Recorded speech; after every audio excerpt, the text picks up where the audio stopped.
Hello guys, welcome to Fiction Quest. So in this video, we will see, what if Naruto saved the Underworld and was rewarded with a harem consisting of Rias, Akeno, Koneko, and Ravel. If you enjoy these kinds of stories, don't forget to show us some love by hitting the like button and subscribing to the channel. Your support means the world to us. Now, let's start the story. Chapter 1. The Fox in the Abyss. The sky over Lilith was the color of a poisoned plum, choked with the smoke of burning citadels and the sickly sweet glow of demonic energy. For 3 days, the capital of the Underworld had been a crucible of fire and rebellion.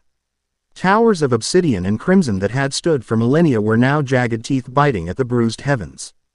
The air, thick with the scent of ozone and spilled blood, rang with the discordant symphony of war, the shriek of spells, the clang of enchanted steel, and the guttural roars of devils locked in fratricidal combat.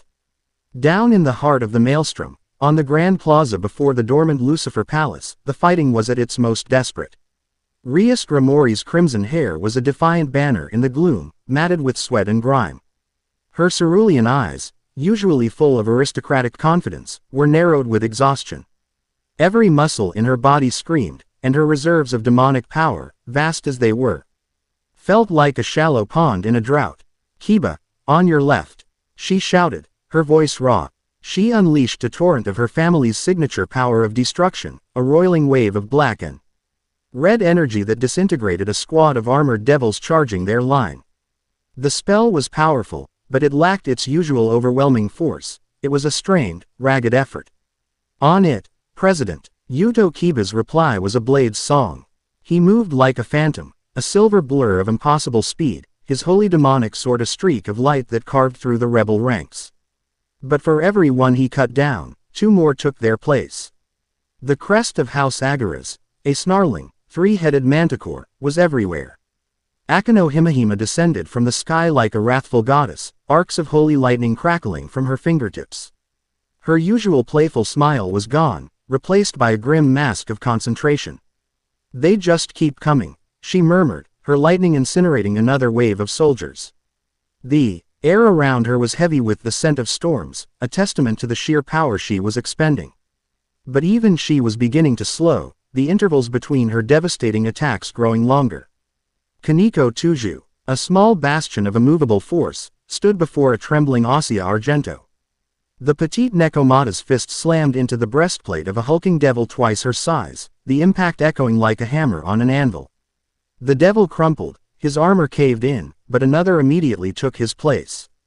Kaneko's face was a stone of emotionless resolve, but Rias could see the fine tremors in her arms. She was reaching her limit. This wasn't a battle, it was an attrition.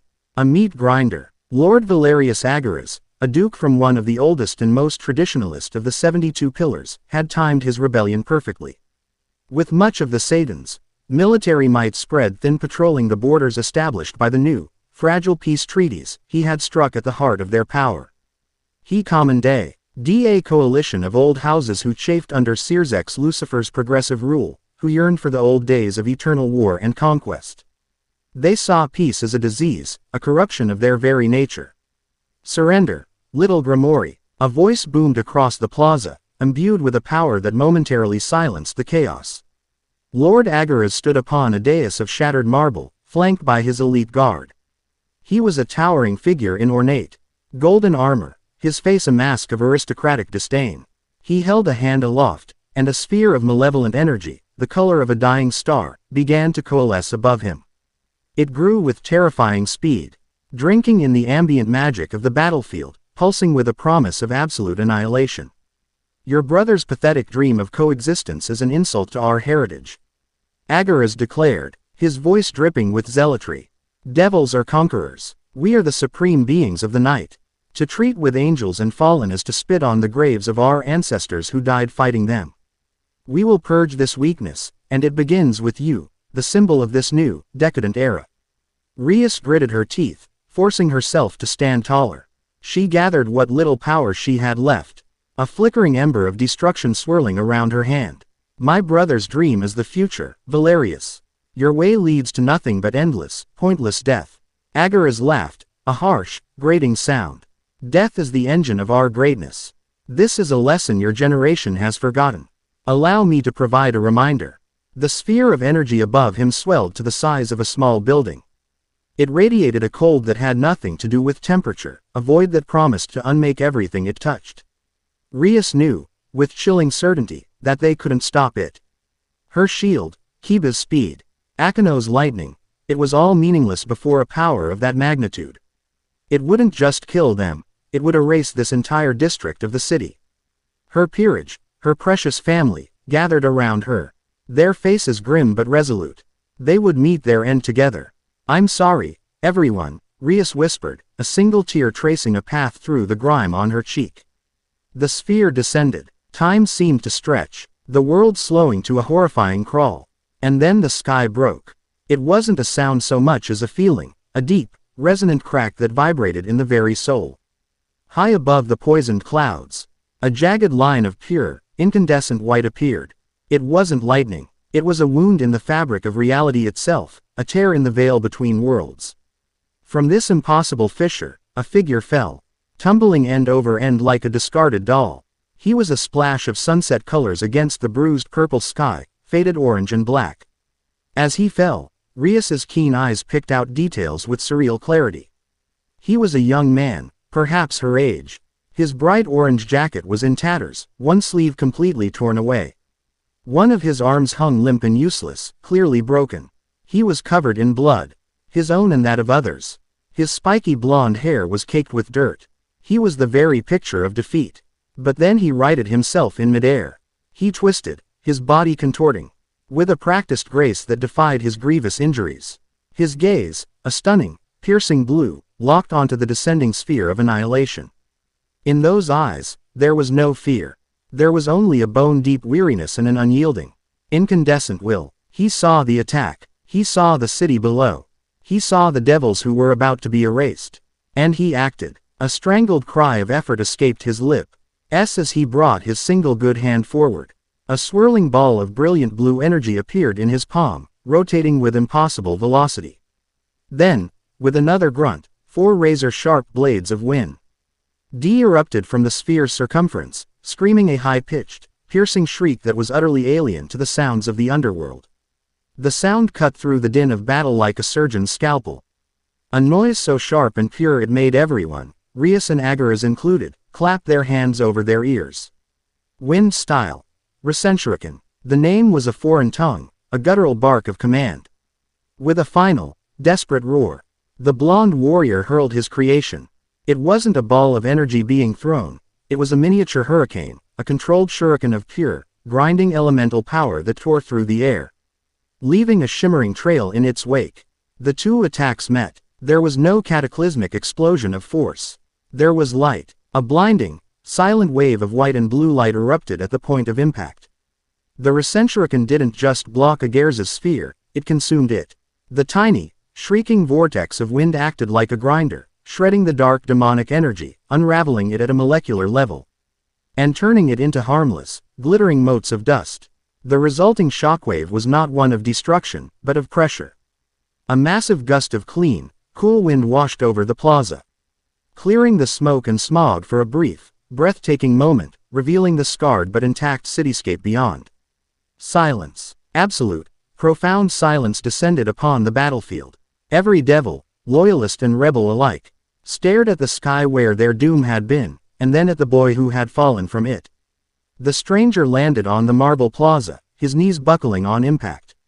He stumbled, catching himself with his good arm, his breath coming in ragged, painful gasps. He looked around, his blue eyes scanning the carnage, the burning buildings, the dead and wounded. A look of profound, familiar pain crossed his face. It was a look that said, not again. Not another war. Lord Agaras was the first to recover, his face a mask of disbelief and incandescent rage. What sorcery is this? Who are you, boy? How did you negate my ultimate spell? The newcomer didn't answer. He pushed himself upright, his body swaying with exhaustion. He was running on fumes, his life force, his chakra, scraped down to the very dregs. But he stood. Before Agaras could demand an answer again, the space beside him shimmered. 4 figures appeared in a flash of crimson light. Seer's ex Lucifer, his own crimson hair a mirror of his sister's, stood at the forefront. His usually calm, handsome face was a storm of conflicting emotions: shock, curiosity, and immense, overwhelming authority. Beside him were the other three great Satans: the calculating Ajuka Beelzebub, the effervescent but powerful Seraphal Leviathan, and the seemingly lazy but keenly observant Falbium Asmodeus. Sirzex's gaze swept over the scene, taking in the exhausted state of his sister's peerage, the stunned rebels, and finally, the bleeding blonde stranger who stood at the center of it all. Sirzex, a being who could perceive the very essence of power, felt a profound confusion. This boy's energy was not demonic. It was not holy, nor was it the tainted light of a fallen. It was something else entirely. It felt ancient, elemental, and vast, a raging ocean contained within a fragile human vessel. Lord Agaras, Sirzex said, his voice quiet but carrying an authority that made the air tremble. You have gone too far. Agaras sneered, though his eyes kept flicking nervously towards the stranger. Lucifer, you dare show your face. You see this boy, an unknown power, a threat. He is the chaos your weak policies invite. He pointed a trembling, gauntleted finger at the newcomer. Kill him. He is an enemy to us all. Several of Agares' elite guard, fanatics to the last, surged forward, their swords and spears glowing with dark energy. Rias cried out a warning. But it was unnecessary. The stranger's eyes snapped shut for a brief second. When they opened, they had changed. His pupils had become horizontal bars, like those of a toad. And a faint orange pigmentation had appeared around his eyes, like a warrior's paint. A palpable aura of energy exploded from him, not magical, but natural. It felt like the earth waking up, like the rush of a mighty river, like the unyielding strength of a mountain. The very stones of the plaza seemed to hum in harmony with him. He moved. He wasn't just fast, he was instantaneous. One moment he was swaying on his feet. The next he was a blur of orange and black flowing through the charging devils. There were no wasted movements. An open palm strike to a throat. The back of a fist to a temple. A sweeping leg kick that took out 3 soldiers at once. His fighting style was bizarre, a fluid, unpredictable dance that seemed to use the opponent's own momentum against them. It was called Frog Kata, though none here could have known it. Every strike was precise, disabling, and utterly non-lethal. He was a surgeon in a slaughterhouse. In less than 5 seconds, a dozen of the Underworld's most elite demonic warriors were on the ground, groaning and unconscious. The blonde stranger reappeared directly in front of Lord Agaras. He didn't look tired anymore. He looked ancient, powerful, his presence immense. In the palm of his good hand, a sphere of pure, swirling blue energy spun silently. It wasn't large, no bigger than his hand, but the contained power within it was terrifying. It didn't radiate heat or cold. It just was, a perfect, stable sphere of unimaginable force. A Rasengan. He didn't say a word. He just held the sphere forward, his blue, slitted eyes holding Agares' gaze. The message was clear: stand down, or this touches you. The proud, fanatical duke, who had faced down armies and archangels, found himself frozen. He could feel the power in that small orb. It wasn't about size or explosive force. It was about potency. It would not just wound him. It would utterly obliterate him, grinding his very soul into nothingness. Sirzex Lucifer acted, seizing the opportunity the stranger had created. He stepped forward, his own demonic power flaring to life, a crimson aura of a super devil that dwarfed even Agares'. It was the power of a king, absolute and unquestionable. Valerius Agaras, Sirzex commanded, his voice ringing with the force of a final judgment. Your rebellion is over. Surrender now, and you and your men will face the council's justice. Resist, and you will face annihilation. Trapped between the inexplicable, elemental power of the stranger and the absolute authority of his king, Lord Agares' fanaticism finally broke. The golden armor seemed to weigh him down, and with a shudder that racked his entire body, he fell to his knees. The sphere of dark energy in his hands dissipated. His rebellion had been shattered, not by the armies of the Satans, but by a wounded boy who fell from the sky. Seeing their leader kneel, the remaining rebel forces hesitated, then began lowering their weapons. The battle was over. The orange pigmentation around the stranger's eyes faded. The immense pressure of his natural energy vanished, as if a switch had been flipped. The light in his eyes dimmed, replaced once more by that profound exhaustion. The strength that had held him upright, the last dregs of his sage mode, deserted him. His eyes rolled back in his head, and he pitched forward, collapsing. A gasp escaped Rias's lips. She moved without thinking, her legs carrying her forward in a desperate sprint. She slid across the marble, catching the stranger just before he hit the ground. His head lolled onto her shoulder, his bod. Why surprisingly light but solid with lean muscle. He was unconscious, his breathing shallow. She held him, this impossible boy who had saved them all. Up close, she could see the scars that crisscrossed his visible skin, the faint whisker-like marks on his cheeks. He smelled of sweat, blood, and faintly, of ozone and fresh air, a scent that didn't belong in the underworld. Sears walked over, his regal footsteps silent on the stone. He looked down at the unconscious blonde in his sister's arms, his expression unreadable. For a moment, he simply studied the boy's face, a face too young to have seen so much war. Then his gaze softened as he looked at Rias. "Rias," he said, his voice returning to its usual calm tone. "Your peerage will see to his well-being. Take him to your estate. He is to be our guest. Treat his wounds, ensure his comfort, and guard him closely." He paused, his eyes glinting with a million unanswered questions. "Find out who he is." Rias looked down at the face resting on her shoulder. The raw, untamed power was gone, leaving behind only a vulnerable, wounded young man. He had fallen into their world, ended their war, and now lay helpless in her arms. The fate of the underworld had just been irrevocably altered, and she was at the epicenter of it. What are you? Chapter 1 End. Chapter 2. A glimmer of crimson and gold. Naruto swam up from a deep, dark ocean of unconsciousness. The first thing he registered was the scent. It was a pleasant, floral aroma, like night-blooming jasmine, and something richer, like spiced tea. It was a stark contrast to the last thing he remembered, the metallic tang of blood and the acrid smoke of battle. The second thing he felt was the blissful absence of pain. The searing fire in his arm, the dull throb in his ribs, the dozen smaller cuts and bruises that had been his constant companions for days. They were all gone, replaced by a warm, gentle hum that seemed to sing through his very cells. He cracked his eyes open. The light was soft, filtered through crimson curtains drawn over a tall, arched window. He was lying in a ridiculously large bed, sheets of what felt like pure silk draped over him. The room itself was opulent, a study in rich mahogany wood, gold filigree, and plush velvet. A crystal chandelier hung from the high ceiling, unlit, its facets catching the dim light like a cluster of captive stars. It was the kind of room he'd only ever seen in the mansions of daimyo.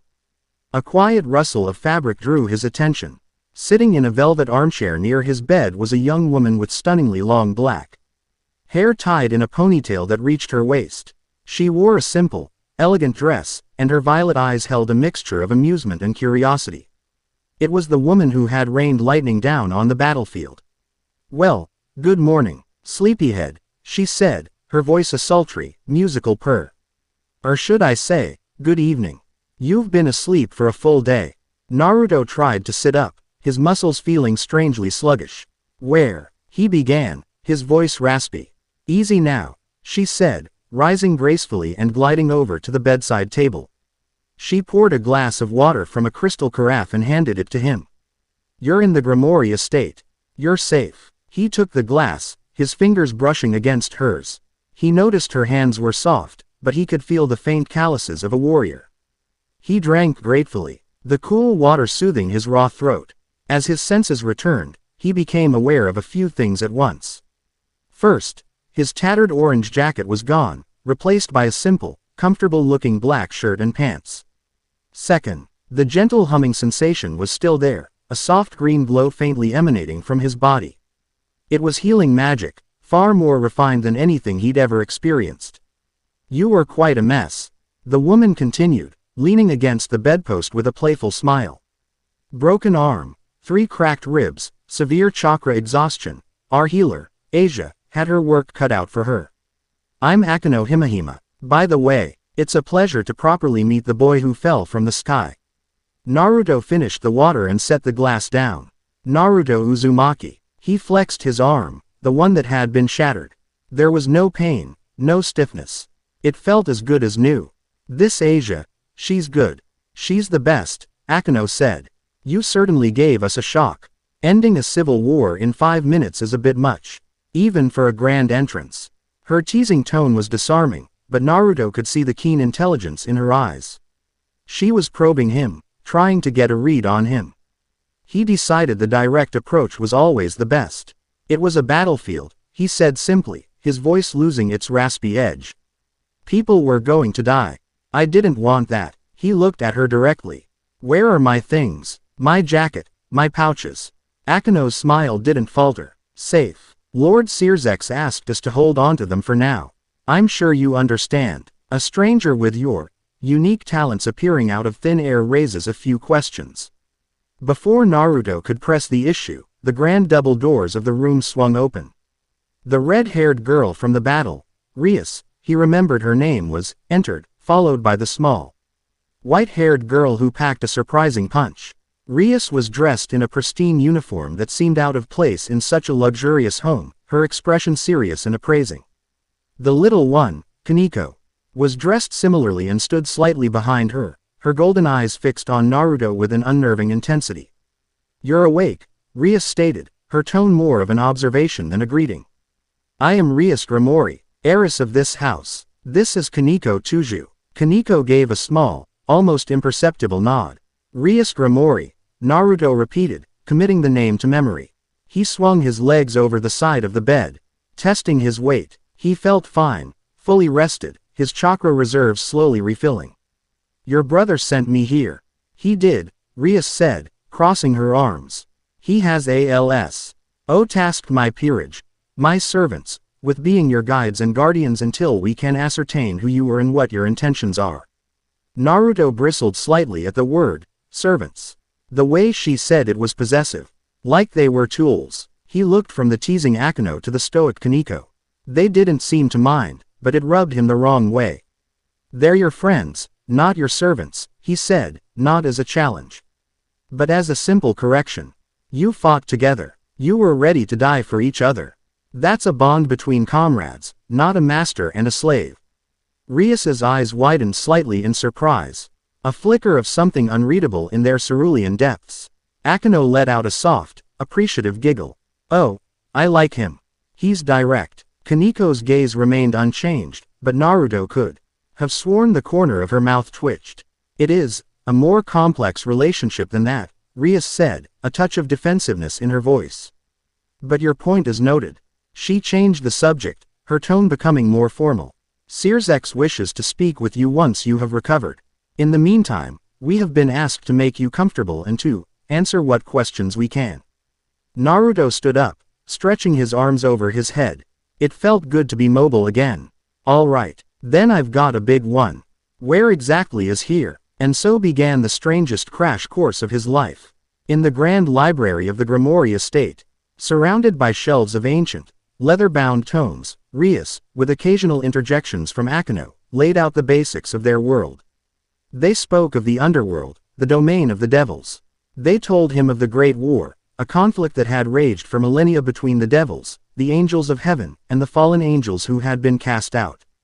They explained how the war had ended in a bloody stalemate, with all three sides decimated, including the deaths of the original 4 great Satans and God himself. Naruto listened intently, his expression unreadable. To them, this was history. Mythology made real. To him, it sounded like just another Tuesday. War between powerful factions, leaders dying, a fragile peace built on the bones of the dead. He'd lived it. So you're all devils, he summarized, looking at the 3 of them. And the guy the first stopped, Agaras, he wanted to start the war again. In essence, Rias confirmed. He and the other traditionalist Houses believe that peace is a form of weakness. They despise the truce my brother has brokered with the other factions.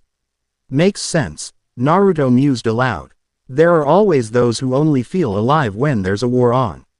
He thought of men like Danzo, men who saw peace not as a goal but as a strategic lull between conflicts. As they spoke, a butler entered and announced the arrival of another guest.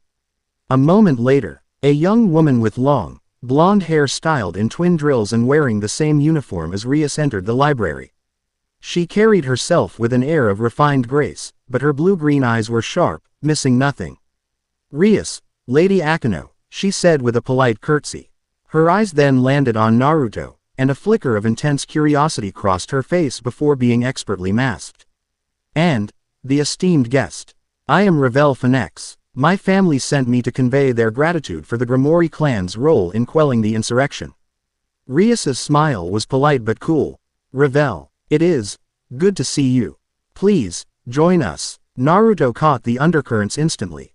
Ravel's words were formal, but her presence felt calculated. Phoenix. He'd heard of them from Kakashi's bingo book. Ninja clans often had a theme. He guessed theirs had something to do with fire, and probably rebirth. He also guessed she wasn't here just to say thanks. She was a spy. It was so obvious it was almost funny. Ravel joined their conversation, her questions for Naruto deft and subtle. She asked about his homeland, its customs, its rulers. Naruto, a veteran of interrogations and a master of misdirection when he needed to be, gave her answers that were both truthful and utterly useless.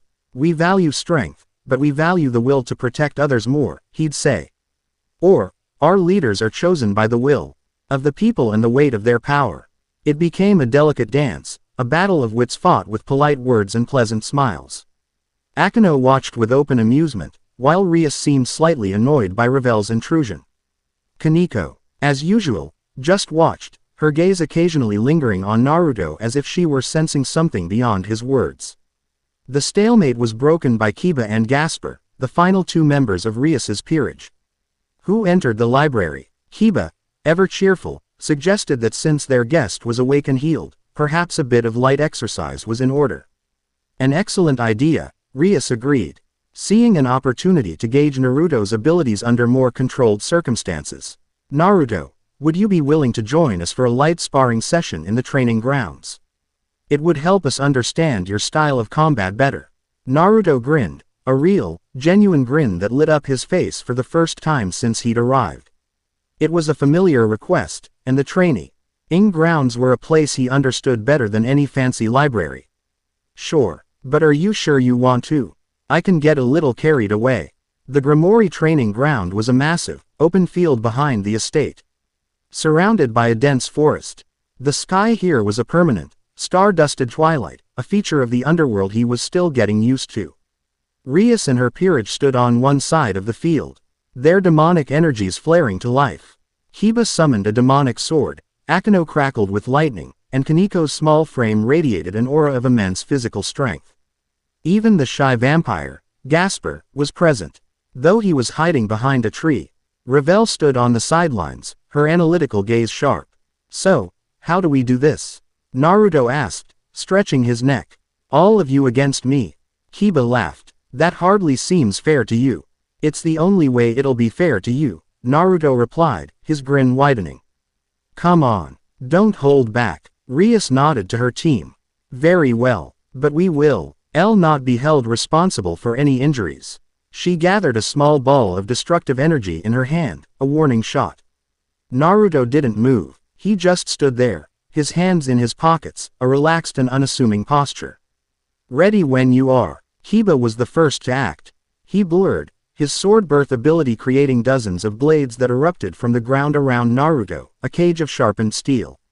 Simultaneously, Akeno unleashed a bolt of holy lightning from the sky, and Koneko charged forward, a blur of white hair and incredible speed, her fist cocked back. It was a perfectly coordinated attack, designed to pin, strike from above, and overwhelm.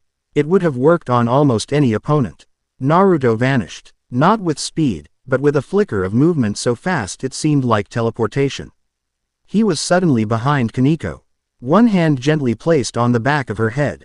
He had completely bypassed Kiba's sword cage and dodged Akeno's lightning without even seeming to move. Koneko froze, her punch stopping an inch from where Naruto had been. She could feel the warmth of his hand, a silent, undeniable checkmate.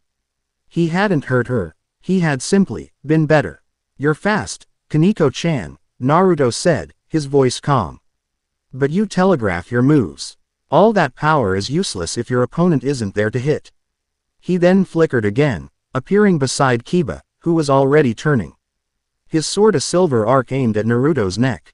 Naruto didn't block it, he simply ducked under the swing, his hand shooting out to tap Kiba's sword hand with 2 fingers. A small, precise pulse of chakra traveled up Kiba's arm, and to the swordsman's shock, his fingers went numb. His sword clattered to the ground. You focus too much on your blade, Naruto advised gently. You're a part of the sword. But the sword is also a part of you. Don't forget about the rest of your body. Akeno, hovering above, unleashed a barrage of lightning. Naruto didn't even look up. He wove between the bolts, his movements fluid and economical. He wasn't just dodging, he was moving to where the lightning wasn't going to be. He could read the flow of her energy, the intent behind the attack, before she even fully launched it. Finally, he looked up at her, a shadow clone popping into existence beside him. The clone made a series of rapid hand signs. Wind style. Great breakthrough. A powerful, concentrated gust of wind shot upwards. It wasn't a destructive attack. It was a powerful buffer of air that completely dispersed Akeno's lightning and threw her off balance, forcing her to land. The entire exchange had taken less than 30 seconds. Naruto stood in the center of the field, looking at the stunned peerage. Rias hadn't even had a chance to launch her own attack. That's impossible, Ravel murmured from the sidelines. Her composure finally cracking. His movements weren't based on demonic magic circles or raw power. It was pure skill, pure technique, elevated to a level she had never witnessed. Naruto let out a breath. You're all strong, he said, and his tone was not condescending but genuinely encouraging. You've got a ton of power. But you fight like individuals who happen to be on the same team. Kiba, you should have used your speed to create openings for Koneko, not just to attack on your own. Akeno, your lightning can be used to control the battlefield, to force me into a position where Rias can hit me. You have to think 3 steps ahead. You have to fight as one unit. He wasn't just defeating them. He was teaching them. He saw their flaws, not as weaknesses to be exploited, but as things to be improved.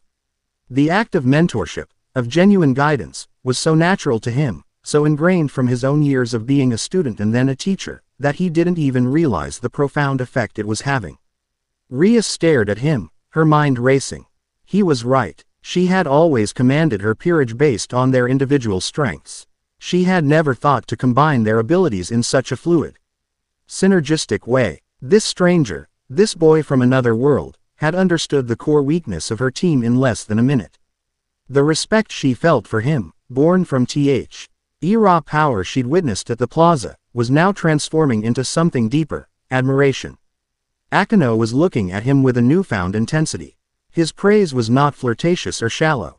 It was real. He saw her power and calmly pointed out how to make it better. There was no arrogance in him, only a quiet, unshakable confidence that came from experience. It was magnetic. Koneko walked over and picked up Kiba's sword, handing it back to him. Then she walked up to Naruto, stopped in front of him, and gave a deep, formal bow. Thank you for the lesson, Naruto-senpai. The honorific, senpai, hung in the air. It was a sign of respect from a student to a senior, a recognition of his superior skill. It was the first crack in her stoic facade. Later that evening, Naruto was summoned to the main hall. The 4 great Satans were waiting, appearing through a shimmering magic circle. Sears X Lucifer stood in the center, his expression warm but his eyes serious. The traditionalist Lord Baal, a stern, powerfully built devil with a permanent scowl, was also present, representing the old guard on the council. Naruto Uzumaki, Sears X began, his voice echoing in the vast hall. We thank you again for your intervention. You prevented a great deal of bloodshed. Naruto shrugged. Just did what anyone would have done. Lord Baal snorted. Hardly. You are an anomaly, an unknown quantity, with power that defies our understanding. Your very presence is a threat to the stability of the underworld. My Lord Baal, Sears X said, his tone holding a note of warning. He is our guest, A.G. UEST, who wields a power capable of negating a duke's ultimate spell. Baal retorted, stepping forward. We know nothing of him, his world, or his motives. For all we know, he could be a scout for an invading army. Naruto sighed. It was the same old story. Fear of the unknown. He'd faced it his entire life because of the 9 tails. I'm not a threat, Naruto said, his voice level and calm. I don't know how I got here. And all I want is to find a way back home. But as long as I'm here, I'm not going to stand by and watch people get hurt. If that makes me a threat in your eyes, then there's nothing I can say to change your mind. His simple, honest declaration seemed to impress Sirzex and Seraphol, but Baal was unmoved. Ajuka Beelzebub, ever the scientist, studied Naruto with an unnerving, analytical gaze. A practical demonstration is required, Ajuka said suddenly, his voice a monotone. Your actions during the rebellion were chaotic. We need to see your capabilities in a controlled environment. We need data. Sirzex nodded, seeing a path to a compromise. Ajuka is right. Words are not enough to appease the council. You must prove your intentions through action. He looked at Naruto. There is a territory in the southern wastes that has been plagued by a powerful stray devil. It has resisted all our attempts at subjugation. We wish for you to deal with it. A suicide mission, Baal scoffed. You're sending him to his death. He will not be alone, Sirzex said, his gaze shifting to his sister. Rias and her peerage will accompany him. They will monitor the mission and provide support. Rias stepped forward, her expression resolute. We accept. Naruto looked at Rias, at Akeno, Koneko, and Kiba who had gathered behind him. He saw their trust, their belief in him. He had been in this world for little more than a day, and already, he had found people willing to stand with him. It was a strange, warm feeling in his chest. He was a stranger, an anomaly, but he wasn't alone. He turned back to the Saiyans, his blue eyes clear and decisive.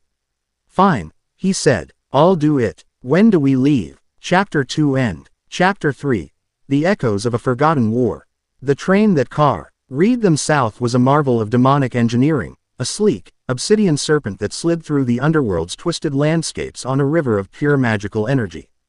It offered no windows, only enchanted panes of crystal that showed a warped, panoramic view of the passing scenery.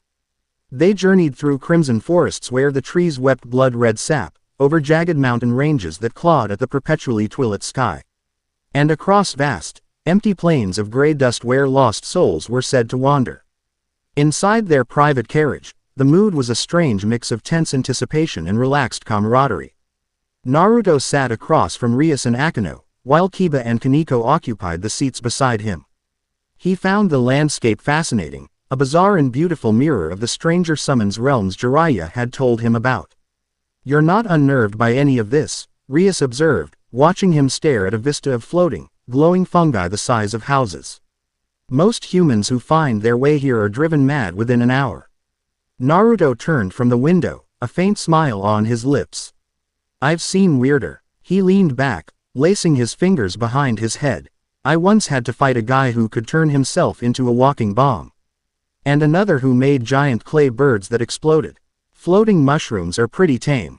The casual way he spoke of such life or death encounters was jarring to them. He didn't boast. He stated facts. The way a blacksmith might talk about different kinds of metal. It was clear his world was one of constant, lethal conflict. Akeno leaned forward, her violet eyes sparkling with curiosity. Fu. You must tell us more, Naruto-kun. What other kinds of interesting people have you fought? Naruto thought for a moment, his gaze becoming distant. He decided to share a story, but one with a purpose. There was this one mission, he began, his voice taking on a storyteller's cadence. We had to face a pair of enemies. One was a master of water, the other of ice. They were perfectly in sync. The water user would trap us, and the ice user would freeze everything solid. We couldn't beat them one-on-one. We tried to overwhelm them with power, and we failed, badly. We almost lost a friend that day. He looked around the carriage, his gaze resting on each of them in turn. We only won when we stopped thinking about our own power and started thinking about how our abilities worked together. My wind nature could make my teammates' fire jutsu hotter and bigger. Another's earth style could change the terrain to limit the water user's movements. We won with teamwork, not just strength. The message was not lost on them. It was a direct follow-up to his lesson in the training yard. Kiba nodded in understanding, while Rias looked thoughtful, re-evaluating her own strategies. It is a different philosophy, she admitted. In Devil Society, individual power is paramount. The strength of a house is measured by the power of its heir. And what happens when that heir faces an enemy they can't beat alone? Naruto countered gently. Power is a tool. A hammer is great for driving nails, but it's useless for cutting a board. You need a saw for that. Having a toolbox with different tools is better than just having a really big hammer. His simple analogy clicked. It was an approach so fundamentally different from their own, yet so undeniably logical. Later, as the journey stretched on, Kiba and Rias fell into a quiet strategic discussion, and Koneko was, as usual, nibbling on a chocolate bar, her silent presence a comforting constant. Naruto found himself sitting beside Akeno, who was looking out at a passing chasm of jagged, violet crystal. "You're very kind, you know," she said softly, not looking at him. "For someone who has seen so much fighting." Naruto shrugged. "Fighting is the easy part. It's what comes after that's hard. Rebuilding, forgiving." Akeno was quiet for a long moment. "That lightning I use," she began, her voice losing its playful edge. "Becoming something more fragile. It's holy lightning. A power inherited from my father, an angel. A fallen angel, to be precise." She finally turned to look at him, her smile a beautiful, sad mask. "In the eyes of many devils, I am impure. A half-breed. Something to be reviled." Naruto listened, his expression unchanging. He recognized the pain in her voice, the self-loathing she tried so hard to hide beneath layers of teasing and seduction. It was the same pain he'd felt as a child, when villagers would whisper and point, when parents would pull their children away from him. "The monster. The demon fox. My father was the fourth Hokage," Naruto said quietly, sharing a piece of himself he rarely offered. "He was the greatest hero our village ever had. And on the day I was born, he sealed a monster inside of me to save everyone. A giant, nine-tailed demon fox." Akeno's eyes widened, her mask of composure finally slipping. "For most of my life," Naruto continued, his voice a low murmur, "I was treated like I was the monster. People hated me, feared me, for something that was done to me. For a power I never asked for. It wasn't my fault, just like your heritage isn't your fault. It's just a part of you. It doesn't define you, unless you let it." He looked at her, his blue eyes holding a depth of understanding that struck her to her very core. He wasn't pitying her, he was empathizing with her. He knew her specific brand of loneliness, the isolation of being feared for your very nature. Does it ever go away?" she whispered, the question so quiet it was almost lost to the hum of the train. "The feeling that you're tainted?" "No," Naruto answered with brutal honesty. "But you learn to live with it. You find people who see you, not the power you hold or the blood in your veins. And you learn that the part of you that you're most afraid of can also be your greatest strength." A single tear escaped Akeno's eye, tracing a path down her cheek. She quickly wiped it away. But the moment had passed between them. A bond had been forged in the crucible of shared pain, deeper and more profound than any she had ever known. She saw him now, not just as a powerful warrior, but as a kindred spirit. The territory they arrived in was a wasteland of petrified black trees and stagnant, oil-black rivers. The air was heavy and smelled of decay and something else, a faint, cloying scent like sterilized rooms and burning ozone. It was a holy scent, and in this demonic land, it was as alien and unsettling as a scream in a library. The reports said, the stray was sighted near the old ruins of Abaddon, Rias said, her senses on high alert. The oppressive atmosphere was clearly affecting her and the others. Their demonic energy felt sluggish, suppressed by the ambient holy aura. "It's close," Koneko stated, her nose twitching. "And it's big." They moved through the petrified forest, a silent, professional unit. Naruto took the lead, his senses, sharpened by sage mode, on full alert. He could feel it too, a nexus of power ahead of them that felt like a festering wound. It was a chaotic mix of raw demonic fury and a strange, rigid, almost mathematical holy power. The two energies were at war with each other, creating a deeply unstable and dangerous fusion. The ruins were a skeletal collection of crumbling black stone pillars arranged in a circle. The remains of some long-forgotten temple.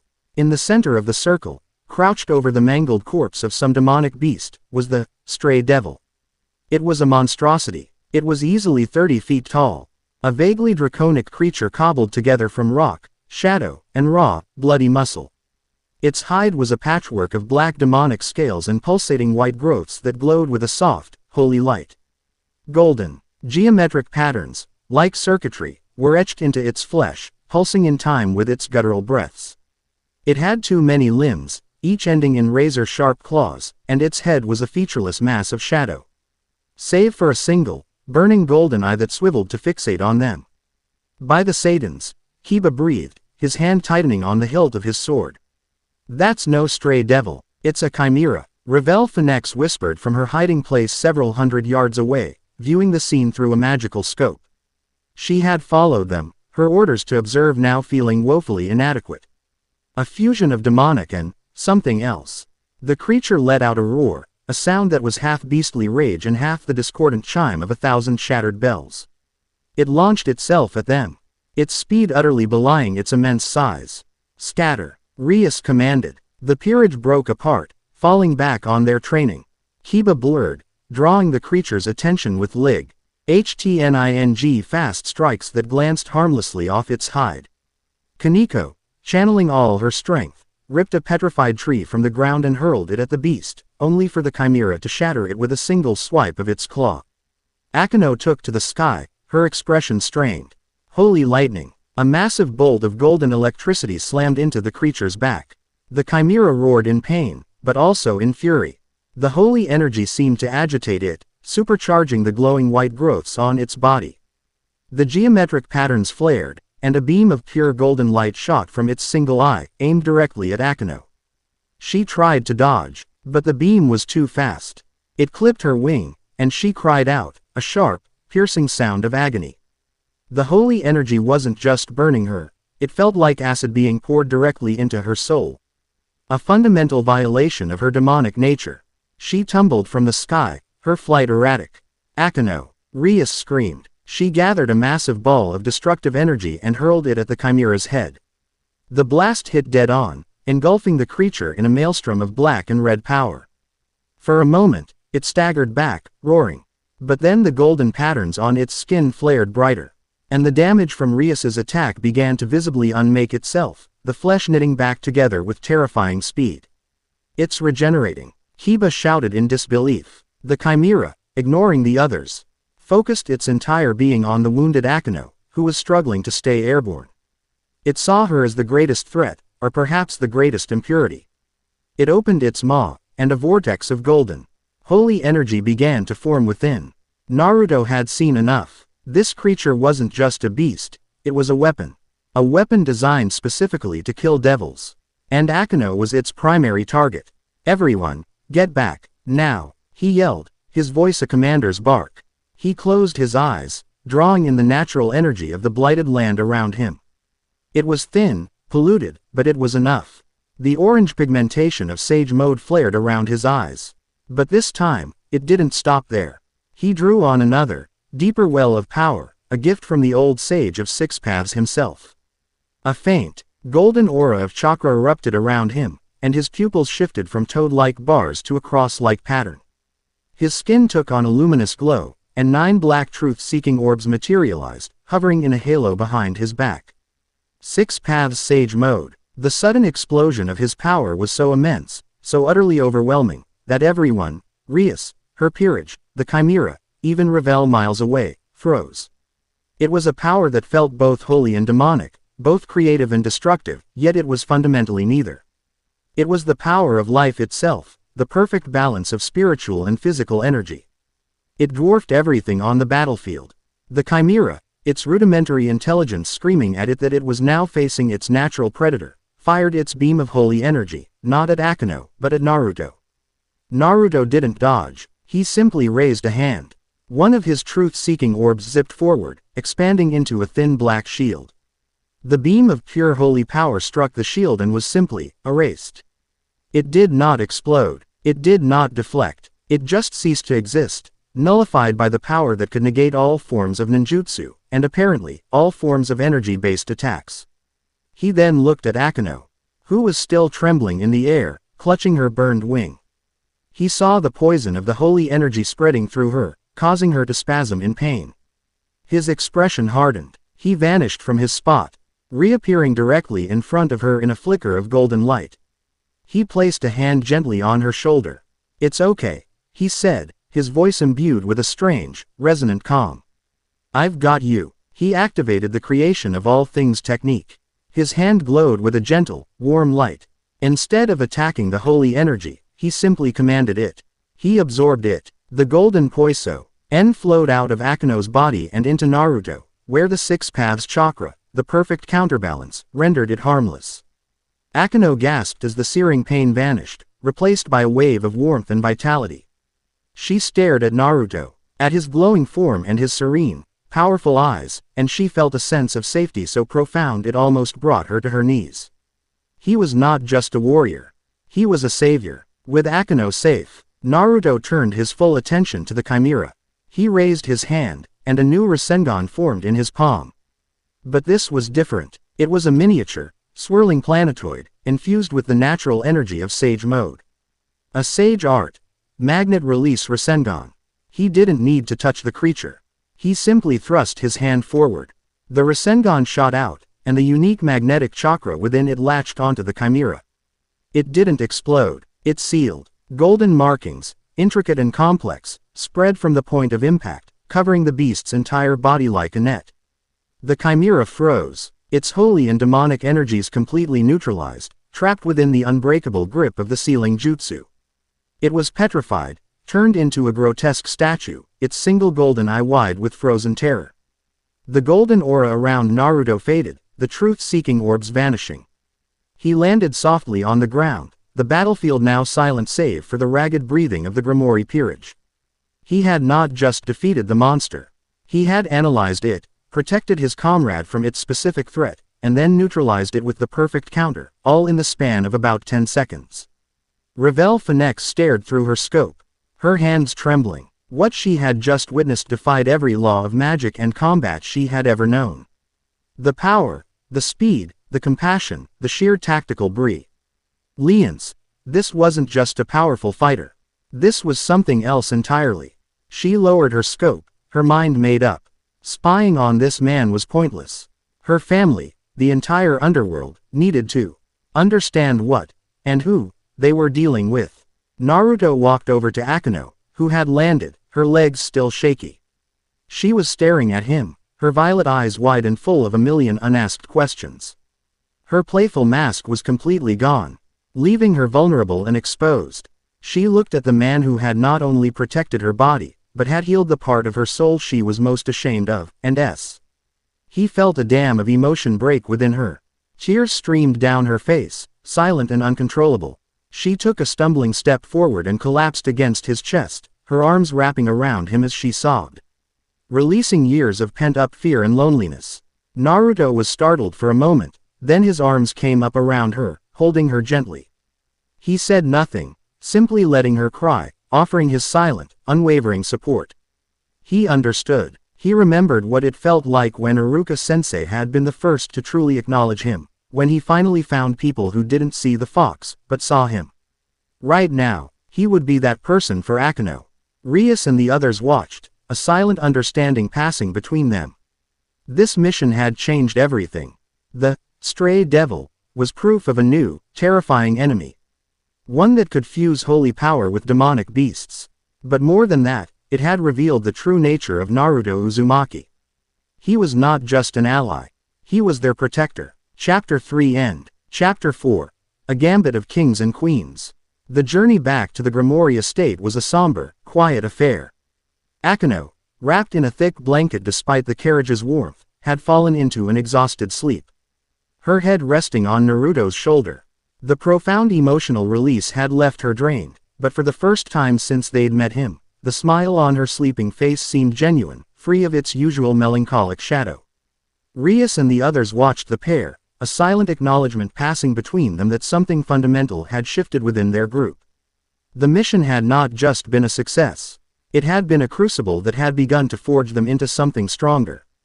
When they arrived, stepping through the teleportation circle into the grand foyer of the estate, they were met by a surprising sight. Ravel Phoenix was waiting for them, her expression a mask of grave concern. "Lady Grimoire, I am glad you have returned safely," she said, her voice crisp and formal. "I cam. As soon as I received the intelligence. Rias raised a perfectly sculpted eyebrow. Intelligence. What are you talking about, Ravel? My family's network intercepted whispers of a new threat, Ravel explained. Her eyes flicking to Naruto for a fraction of a second. Beings of fused demonic and holy power, engineered as weapons to hunt high-class devils. The description of the creature was specific. A chimera, draconic in form, with the ability to regenerate and fire beams of pure holy energy. She presented a data crystal to Rias. I came to warn you, though it seems my warning has come too late. It was a masterfully played hand. She didn't reveal she had been there, which would have been an admission of spying.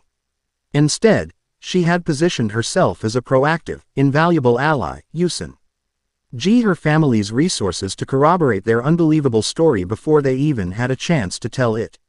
It was a clear signal. I am on your side.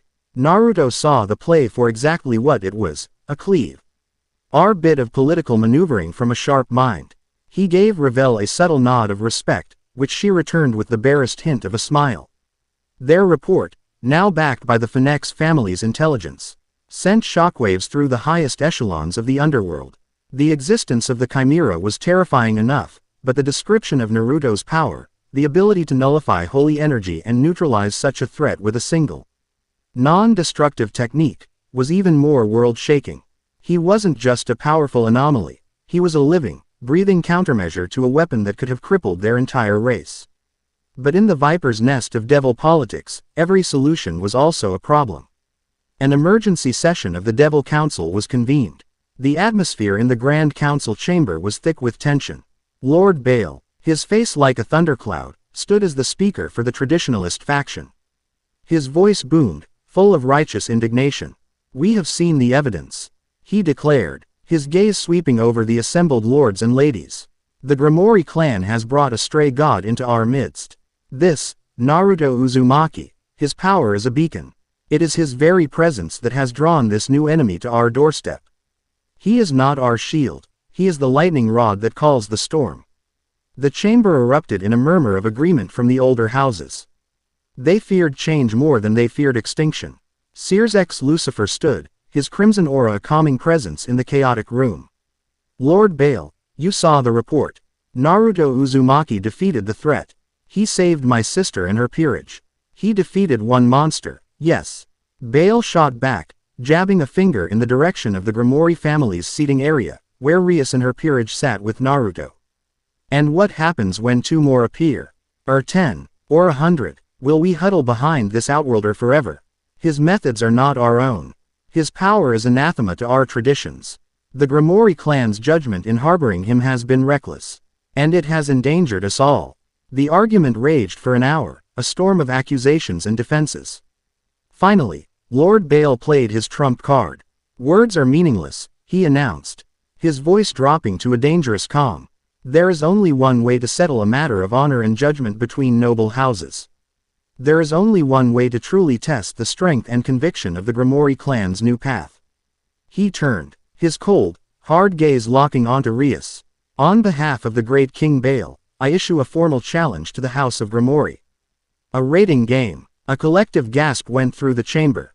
This was more than a mere challenge, it was a political assassination attempt disguised as sport. The stakes will be absolute, Bale continued, his voice ringing with finality. My own son, Saraorg, will lead his peerage against yours. If you are victorious, the traditionalist faction will formally recognize Naruto Uzumaki as an ally of the underworld and cease all opposition to his presence. But if you lose, he let the threat hang in the air for a moment. If you lose, it will be proof of your family's weak judgment. Your authority will be censured, and the anomaly, Naruto Uzumaki, will be handed over to the Council's Research and Containment Division. For the safety of us all. The chamber was utterly silent. Handing someone over to the Research Division was a fate of endless, agonizing experiments. Of being dissected and studied until nothing was left. It was a death of 1,000 cuts, spread over 1,000 years. Rias's blood ran cold. This was a direct attack on her family, her honor, and the man who had saved her life. Sears X looked at her, his expression grim. He could not refuse. To do so would be an admission of guilt and fear, and the council would turn on them in an instant. The choice was hers, and it was no choice at all. She stood up, her crimson hair seeming to burn with defiance. Her voice was clear and steady, betraying none of the fear coiling in her stomach. On behalf of the House of Grimoire, she declared, I accept your challenge. The weight of her words settled on her shoulders the moment they returned to the estate. She retreated to her study, the pressure threatening to crush her. Sarorg Bale was no ordinary opponent. He was a prodigy, a monster of pure physical power who had clawed his way to the top despite being born without his family's signature power of destruction. His peerage was composed of the strongest, most loyal warriors, hand-picked for their combat prowess. They were a sledgehammer, and Rias knew her team, for all their talents, would be shattered in a direct confrontation. Naruto found her there, staring into a fireplace, her reflection flickering in the glass of the mantelpiece. That was a heavy burden to take on, he said softly, leaning against the doorframe. I had no choice, she replied, her voice tight. They cornered me. They want to make an example of you to discredit my brother's regime. No, Naruto said, walking into the room. They want to make an example of you to get to me. This isn't your fault, it's mine. Rias turned to him, her eyes flashing. Don't you dare say that. You've done nothing but help us since you arrived. This is our world, our politics, our fight. And you are now a part of it. Which means we will win it. Together. Her fierce loyalty was a fire that warmed the cold dread in her heart. Just then, Akeno, Kiba, Koneko, and a very nervous Gasper entered the room, their faces set with determination. They had heard the news. Ravel Phoenix was with them. Winning a head-on battle of power against Sarorg is, statistically improbable, Ravel said, getting straight to the point. Her hands were clasped behind her back, but her mind was clearly racing. The Bale clan's strategy is simple, overwhelming force. They will expect you to meet them head-on, king against king, piece against piece. We will lose that fight. So what do you suggest? Rias asked, turning to the blonde strategist. We don't play their game, Ravel replied. We play a different one. She looked at Naruto. We play his game. All eyes in the room turned to him. Naruto, who had been listening quietly, finally stepped forward. He looked at Rias's peerage, at the collection of powerful individuals before him. She's right, he said. You've been training to make your own powers stronger. That's it. It's like you're all trying to become the best hammers you can be. He shook his head. That's not how you win a war. From now on, your training is mine. And I'm warning you, it's not going to be pleasant. And so began a week of what the Grimoire peerage would later refer to as shinobi hell. Naruto completely upended their training philosophy. He confiscated Koneko's weights and instead had her running up vertical surfaces while balancing a leaf on her forehead to teach her fine chakra, or in their case, demonic energy, control. He had Kiba fight against 3 of his shadow clones at once in a dense forest, not to overpower them, but to learn how to use the environment to his advantage, to become a true phantom. He taught Akeno how to use her lightning not as a massive bomb, but as a fine net, creating zones of control, or as a flash of light to disorient her foes. He introduced them to concepts that were utterly alien. Substitution jutsu, using logs or clones to take a hit. Feints and misdirection, drawing the enemy's attention to one place while the real attack came from another. He drilled them relentlessly on synergistic attacks, Kiba creating an opening for Koneko, Akeno providing cover for Gasper to use his time-stopping ability, Rias holding back her destructive power for the perfect, decisive moment. He was forging them into a single, multi-faceted weapon. The hardest part, however, was Rias. As the king, she was used to being the ultimate power on the field, the commander who directed her pieces from a position of authority. Naruto's strategy required something different from her. You're the king, he told her during a heated strategy session. But you keep trying to fight like a queen. You want to be on the front lines, the most powerful piece in the game. I am the most powerful piece in my peerage, she retorted, her pride stung. My power of destruction is our ultimate weapon. And it's a giant, slow-moving cannon that screams, here I am, shoot me. Naruto shot back, his voice sharp. Sarorg will target you first. He'll break through your defenses and take you out, and the game will be over. A king's job isn't to be the strongest. It's to be the smartest. Your job is to stay alive and put your comrades in the best position to win. You are the heart of this team, Rias. If the heart stops, the body dies. It doesn't matter how strong the fists are. Quote. The words hit her like a physical blow. He was challenging the very foundation of her identity as a Grimoire and as a king. She was the proud heiress, the wielder of immense power. To be told to hang back, to hide, to let others fight for her felt like an admission of weakness. You're asking me to be a coward, she whispered, her voice trembling with barely suppressed anger. Naruto's expression softened. He stepped closer, his blue eyes intense. No, I'm asking you to be a leader. Being a leader doesn't mean you have to throw the first punch. It means you have to be there to see the last one is thrown. It means trusting your team so completely that you know they'll protect you, because they know you're the key to their victory. Kakashi-sensei told M.E. that those who break the rules are trash, but those who abandon their comrades are worse than trash. A true leader never abandons her comrades by getting herself killed foolishly. Trust them, Rias. Trust me. His plea was so earnest, so completely devoid of arrogance, that it broke through her pride. He wasn't trying to diminish her. He was trying to redefine her strength, to show her a different kind of power, the power of trust. She looked past him, at her peerage, who were all watching, their faces full of unwavering support for both her and their new, unorthodox teacher. She saw the truth in his words. She had been so focused on her own power, her own legacy, that she had failed to see the true potential of her family. Rias took a deep breath, the fire in her eyes changing from anger to a new, steely resolve. All right, Naruto, she said, her voice clear and strong. I understand. She looked at Ravel, who was watching with a small, impressed smile. From now on, the strategy foe. This raiding game is yours and Naruto's. I will be the king he needs me to be. My peerage and I will follow your lead without question. It was a monumental concession, an act of humility and trust T. Had solidified the change that had been building within her. She was no longer just their master, she was their comrade. Naruto grinned, a wide, confident smile that seemed to light up the room. Good, because I've got a plan. He looked around at the assembled team, his eyes gleaming with a familiar, battle-ready excitement. And they are not going to know what hit them. The chapter ended there, on the eve of battle. The Grimoire peerage was no longer a collection of powerful individuals led by a proud heiress. They were a shinobi squad, a unified team with a new understanding of warfare, abo. To step into an arena where their enemy expected a game of chess, not realizing they had been trained for a game of Go. Chapter 4 End. Chapter 5. The Unraveling of the Crimson Tapestry. The air in the Guerrilla's Colosseum was electric. A humming, tangible thing woven from the anticipation of tens of thousands of devils. Spectators from every noble house and common district filled the tiered stands. Their murmurs a low thunder beneath the enchanted sky of the pocket dimension. High above, in a gilded private box, the four great Satans sat with Lord Baal and other members of the council, their express. Rations ranging from Searsex's veiled concern to Baal's smug certainty.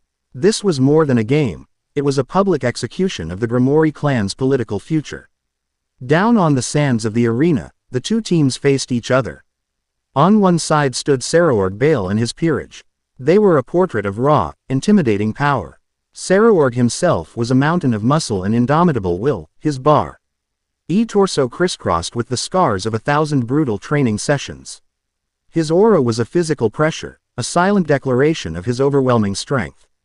His peerage mirrored his philosophy, a towering, armor-clad rook who looked like he could wrestle a behemoth, a whip-wielding queen whose cruel smile promised a world of pain, and nimble knights and pawns who moved with the lethal grace of seasoned killers. They were a sledgehammer, poised to strike. On the other side stood House Grimoire. To the casual observer, they looked nervous, outmatched. Rias stood at the forefront, her crimson hair a defiant flame. But her power was carefully contained. Akeno's playful smile was gone, replaced by a focused calm. Kiba rested a hand on his sword, his stance relaxed but ready. Koneko stood with her eyes closed, as if meditating. They were quiet, centered, a stark contrast to the Baal team's aggressive posturing. Naruto stood slightly behind Rias, his hands tucked in his pockets, looking for all the world like a bored bystander. The commentators in the broadcast booth were already predicting a swift and brutal Grimoire defeat. The challenger, from the esteemed House of Baal, the Lion of the Arena, Sairaorgbael. The announcer's magically amplified voice boomed. The crowd roared its approval. Saraorg raised a fist, acknowledging them with a confident grin. And the defenders, from the honorable House of Grimoire, the crimson-haired princess of ruin, Rias Grimoire. The applause was more polite, scattered. Rias simply nodded, her gaze fixed on her opponent. The battlefield for His match has been chosen by random selection. The announcer continued. A perfect replica of the ruined human city of Kuo. Giant holographic screens flickered to life around the Colosseum, showing the chosen terrain. It was a sprawling urban landscape of shattered skyscrapers, rubble-strewn streets, and dark, winding alleyways. A perfect environment for a guerrilla war. A perfect environment for a shinobi. A faint, knowing smile touched Naruto's lips. Ravel, watching from a Grimoire family box, allowed herself a similar expression. The first roll of the dice had come up in their favor. Both teams, teleport to your starting positions. In a flash of crimson light, the Grimoire team vanished. A moment later, a flash of deep blue signified the Baal team's departure. The countdown began, the crowd's roar intensifying. 3, 2, 1, begin. The holographic screens showed the Baal team's strategy in an instant. They charged. Saraorg took the lead, his team fanning out behind him, a wave of pure power moving down the main shattered boulevard. They were going to sweep the map, find their opponents, and crush them. It was simple, direct, and, against any other devil team, brutally effective. But their opponents were nowhere to be found. The Grimoire team had vanished. There was no flare of demonic energy, no sign of movement. One of the commentators laughed. It seems the Grimoire team is trying a defensive, hide-and-seek strategy, a cowardly, but perhaps wise, choice against the overwhelming power of Lord Saraorg. Lord Baal, in his box, nodded in approval. This was expected. He knew Rias would try to use her ranged power, but his son's team was prepared for it. This was just delaying the inevitable. On the battlefield, Saraorg came to a halt in the center of a large, open plaza. They are attempting to draw us in, to separate us, he said to his queen, Kuisha Abaddon. Be on your guard. They are weak, but not foolish. Suddenly, from a darkened alleyway to their left, came a flare of demonic energy. It was small, but unmistakable. One of Saraorg's pawns, a lithe young man with daggers, grinned. Found one. He shot off towards the alley, eager for the first retirement of the game. He entered the alley. For a moment, there was silence. Then a muffled thud, and the automated voice of the game echoed through the arena. One pawn from the House of Baal has been retired. The crowd gasped. Saraorg's eyes narrowed. The pawn hadn't even had time to call for help. Before they could react, a massive explosion of holy lightning erupted from the rooftop of a 5-story parking garage on their right, raining down on their position. It wasn't a single, focused blast, but a wide, suppressive net of electricity, forcing them to scatter and raise defensive shields. It's Himahima. Saraorg's knight yelled, pointing his sword towards the roof. I'll take care of her. He crouched, his legs glowing with power, and leapt into the air, soaring towards Akeno's position. He landed on the roof. Sword ready. Akeno was there, smiling her usual teasing smile. Era, you're in such a hurry. Your tricks end here, Priestess of Thunder. He declared, charging. But as his foot came down, the concrete beneath him exploded upwards. It wasn't a bomb, it was a fist. Koneko, having concealed herself within the rubble, erupted from below, her blow not aimed to injure, but to unbalance. The knight stumbled, his charge ruined. At the exact same moment, Akeno's lightning wasn't a bolt, but a brilliant, blinding flash of light that momentarily seared his vision. He was blind and off balance for less than a second. But a second was all Kiba needed. A blur of silver and black shot past him. Kiba didn't even engage in a sword fight. He simply tapped the back of the knight's neck with the pommel of his sword, a perfectly executed non-lethal strike. The knight's eyes rolled back, and he collapsed. One knight from the House of Baal has been retired. The crowd was stunned into silence. Down in the plaza, Saraorg stared up at the roof where his knight had vanished. He had been taken out by a three-person coordinated attack that was over before he even registered it had begun. The flare of energy in the alley had been a feint, a deliberate lure to draw one of them away. The lightning from the roof had been a second feint, designed to draw an aggressive response from another. The real attack was the trap on the roof. This is not Rias Grimori's strategy, Saraorg murmured, a flicker of grudging respect in his eyes. He turned to his remaining pieces. They are using misdirection. Do not break formation. We advance together. Force them into the open. But the Grimoire team had already melted back into the shadows. For the next 10 minutes, it was a masterclass in guerrilla warfare. A shadow clone of Naruto would appear and taunt them from a window, drawing their fire, only to disappear in a puff of smoke. Gasper, protected by Kiba, would use a flicker of his time-stopping power to freeze a Bale member just long enough for them to be entangled in sticky threads created by one of Rias's modified spells. They were being systematically dismantled, not by power, but by 1,000 clever cuts. The Bale team had lost 3 pawns and a knight without ever landing a single solid blow. Lord Bale was on his feet in the viewing box, his face purple with rage. What is this cowardice? This is not a raiding game.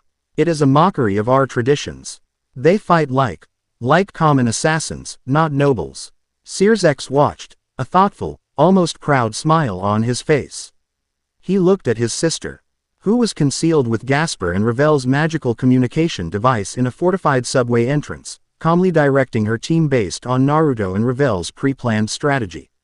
She was a true king, commanding the board, trusting her pieces.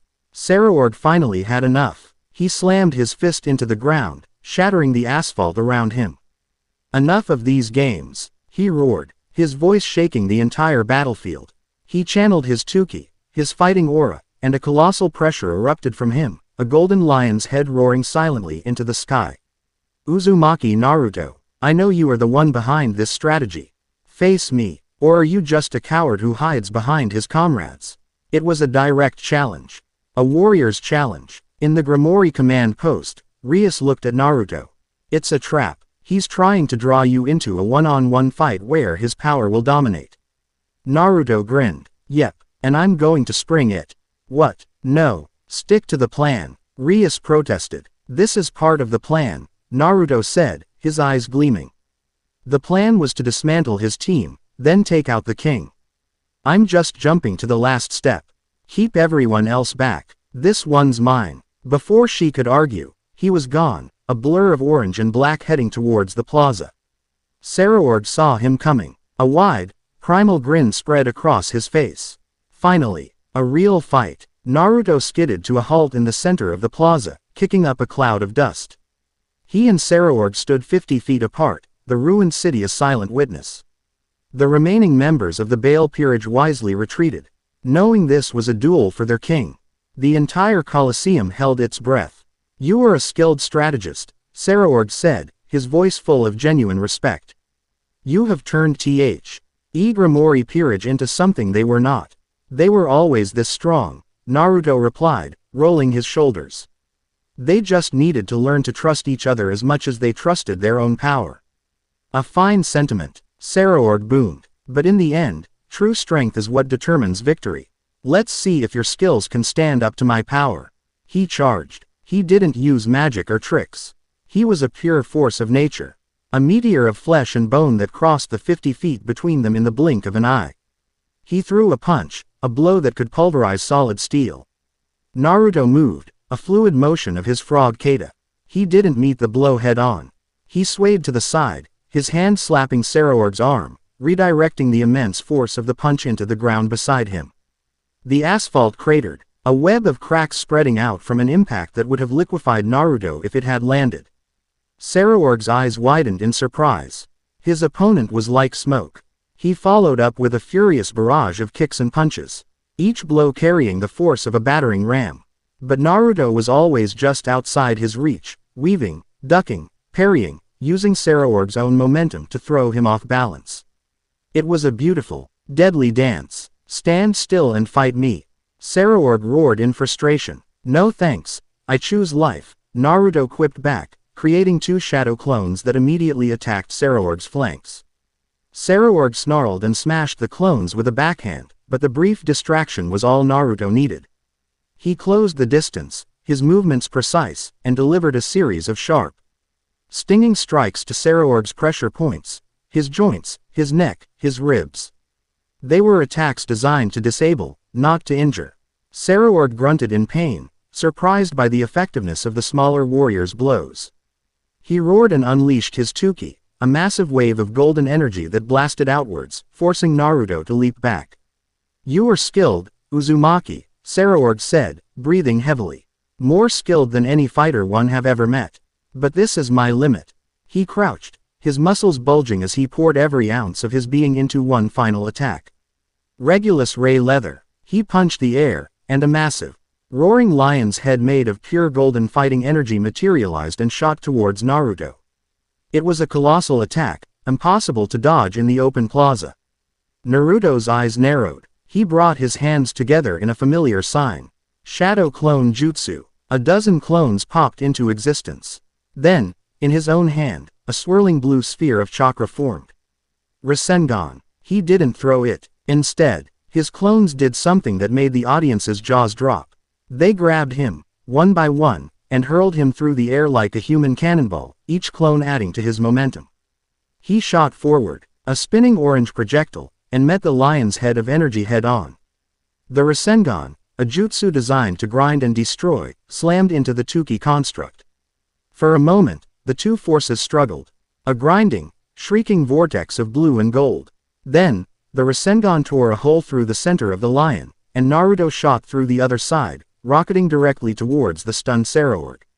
He was in the air, his Rasengan still spinning, aimed directly at Saraorg's chest.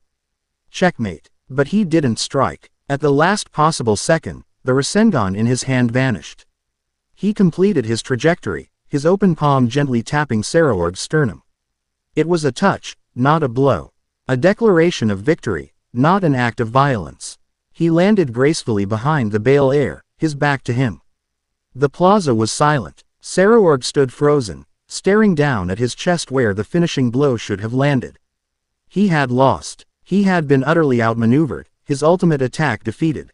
And in the end, his opponent had shown him the mercy of a true warrior.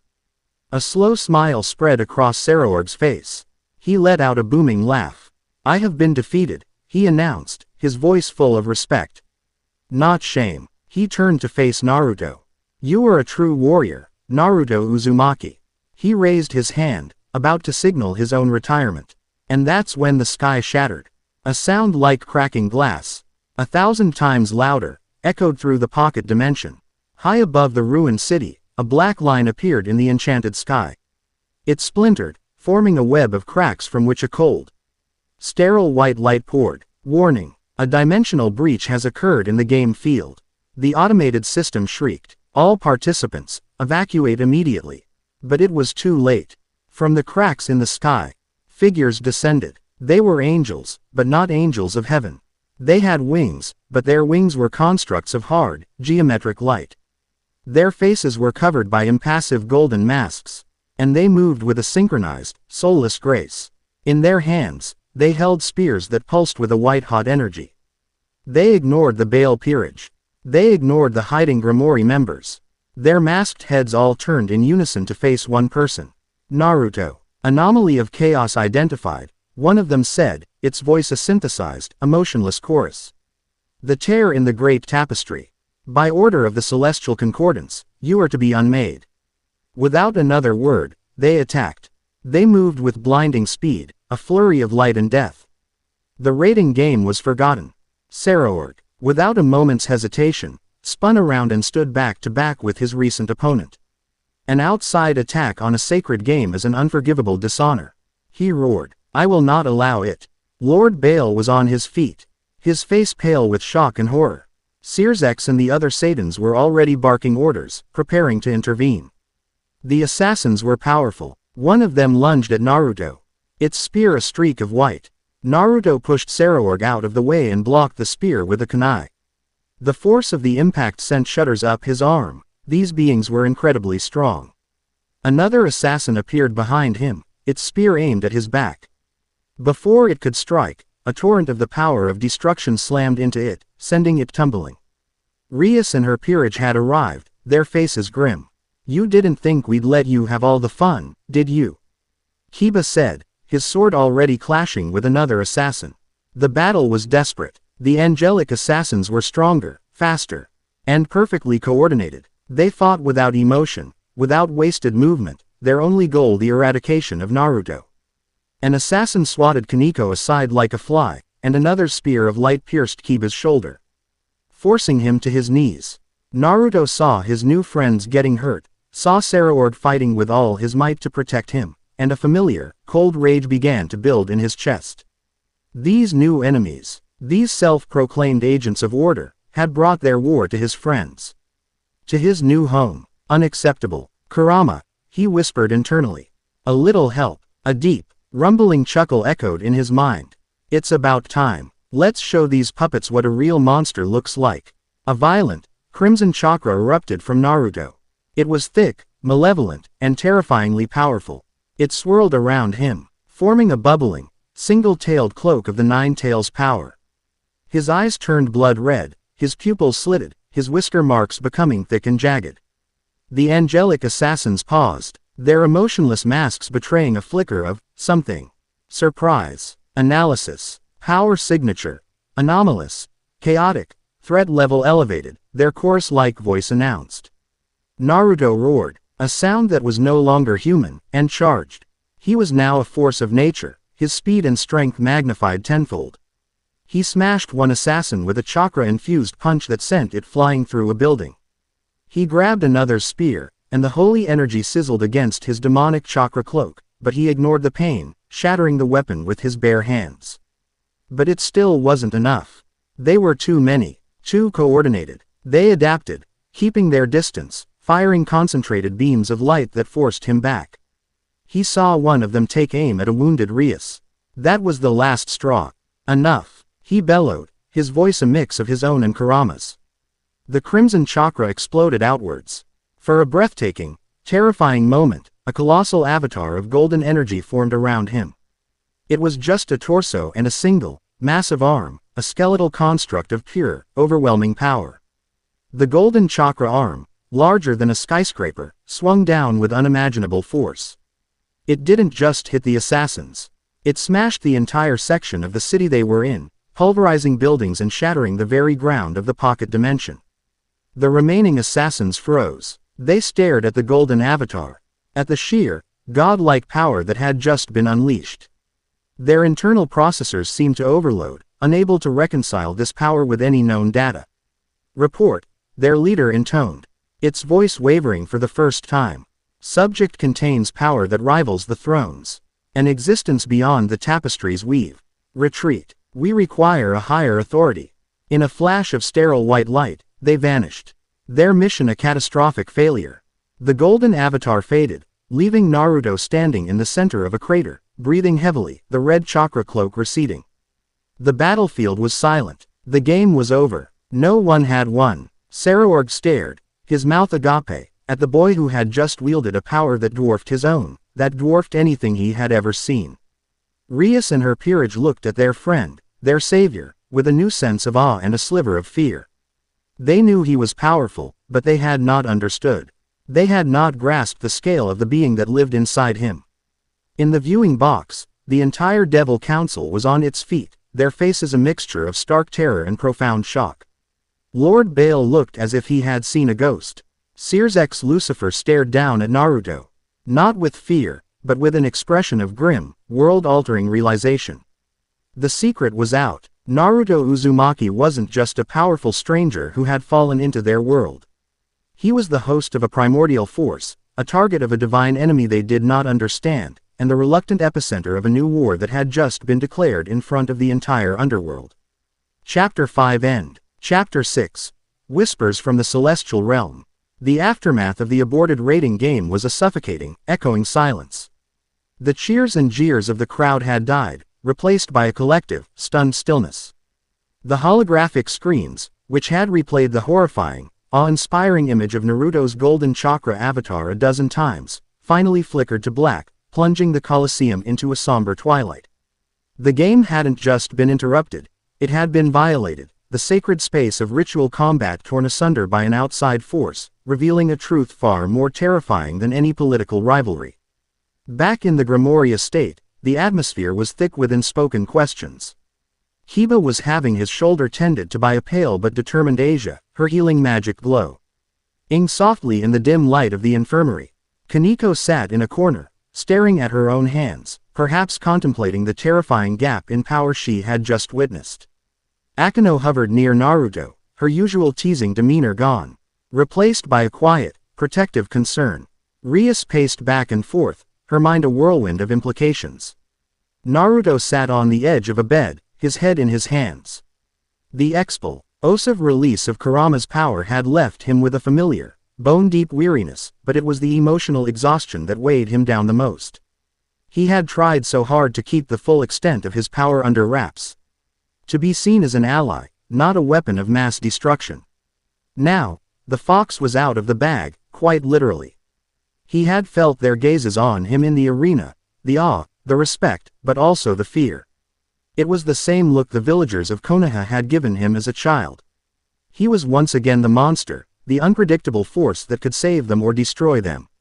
They called you an anomaly of chaos, Rias finally said, stopping her pacing to look at him. A chair in the great tapestry. What does it mean? Naruto looked up, his blue eyes tired. Beats me. Your guess is as good as mine. All I know is they weren't from around here, and they weren't friendly. They were soulless, Akeno added, her voice a low murmur.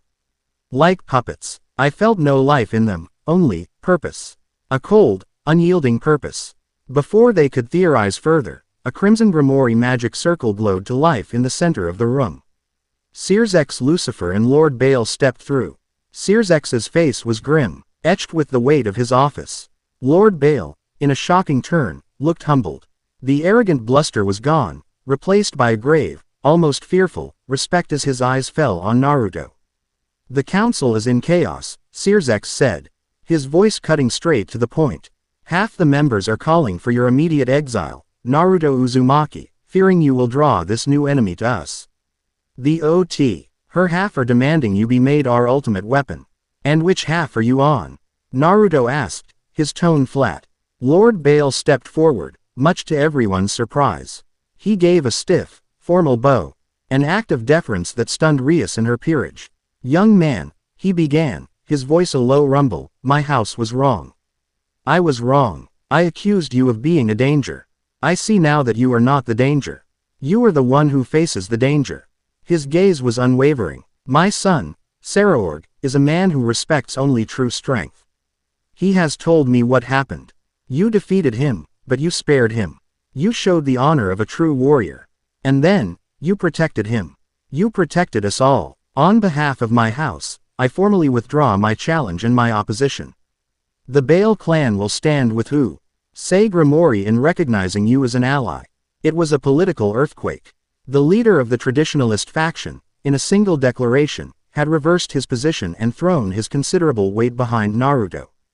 He had seen a power greater than his own ideology, and it had forced him to re-evaluate his entire worldview. Sears gave a small, appreciative nod to Baal before turning back to Naruto. With the Baal clan's support, and that of the other houses who value strength and honor, your position is secure. I am formally declaring you a strategic asset and a protected ally of the Underworld. No one will dare move against you now. It should have been a victory, but it felt hollow. So I've gone from being a prisoner to a pet weapon, Naruto said, a bitter edge to his voice. You have become a pillar. Sears corrected gently, a new, unexpected pillar upon which our future may have to be built. It is a heavy burden, I know, but you are not alone. He looked at Rias in her peerage, his gaze softening.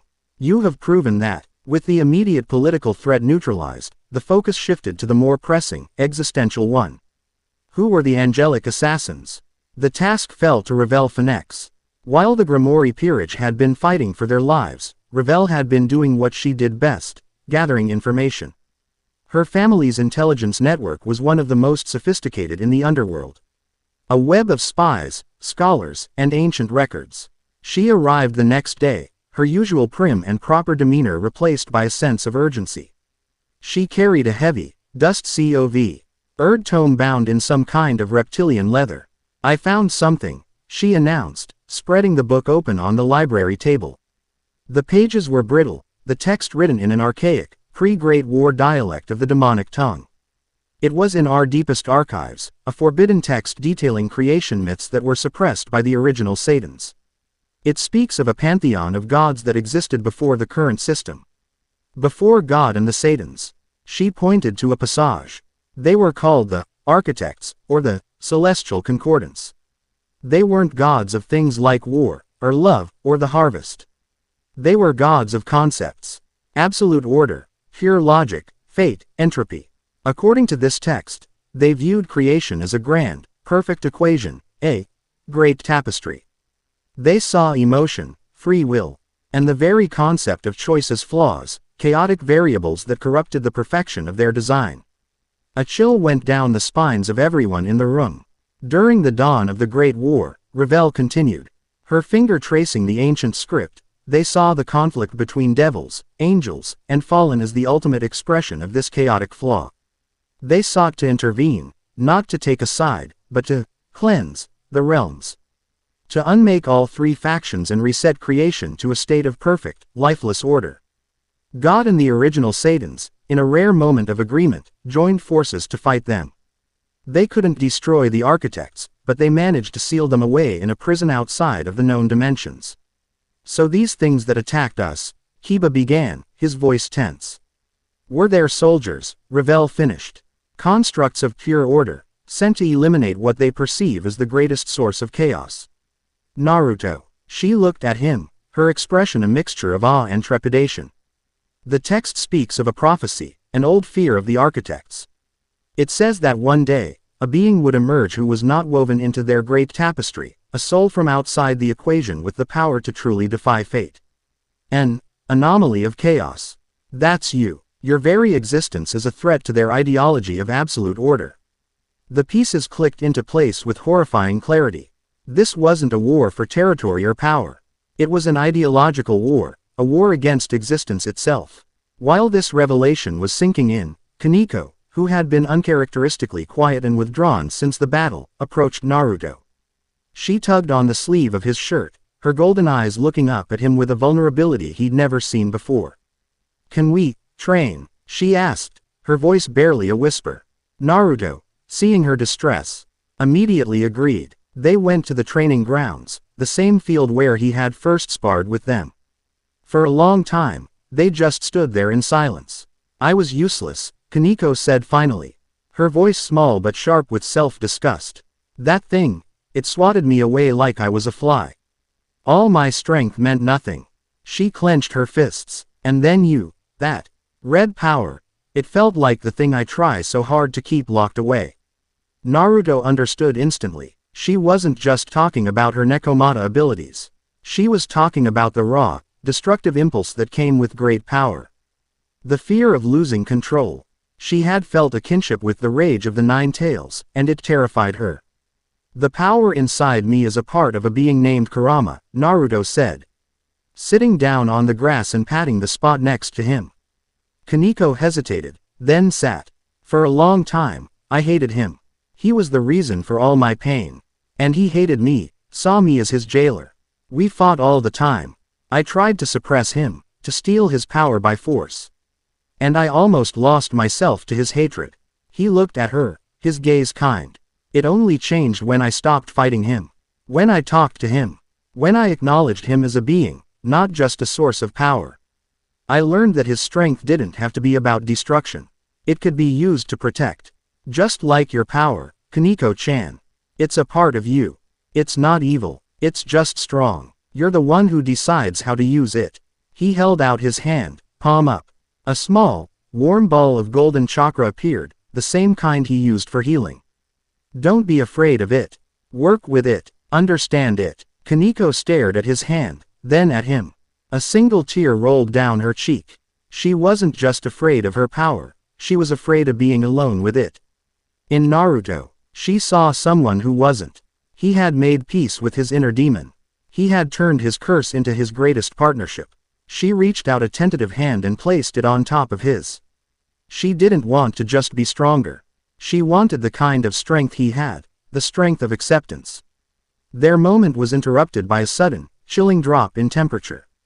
The air grew heavy, and the twilit sky over the estate darkened as if a storm was gathering. An immense, oppressive presence descended upon them, a power so vast and cold it made even Naruto's sage senses scream in alarm. Back in the library, Rias, Circex, and the others felt it too. They rushed outside to see a shimmering, geometric projection taking shape in the sky above the training field. It was a colossal, humanoid figure, 20 stories tall, made of pure, sterile white light. It had no face, only a smooth, featureless surface, but its voice echoed not in their ears, but directly in their minds. It was a voice of absolute authority, cold and perfect and utterly devoid of anything resembling life. Creatures of the lower realm, the voice resonated, each word a command that brooked no argument. I am Metatron, the prime voice of the celestial concordance. The execution of our will has been inefficient.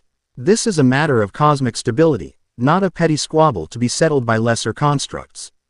The projection's featureless face turned, its unseen gaze locking onto Naruto, who stood protectively in front of Koneko. The pressure intensified 100-fold, forcing everyone but Naruto to their knees. You, the voice boomed in his mind. The anomaly, the chaotic variable, your existence is a flaw in the grand design. A discordant note in the symphony of creation. You upset the balance. You defy the written fate. Naruto stood his ground, gritting his teeth against the overwhelming mental pressure.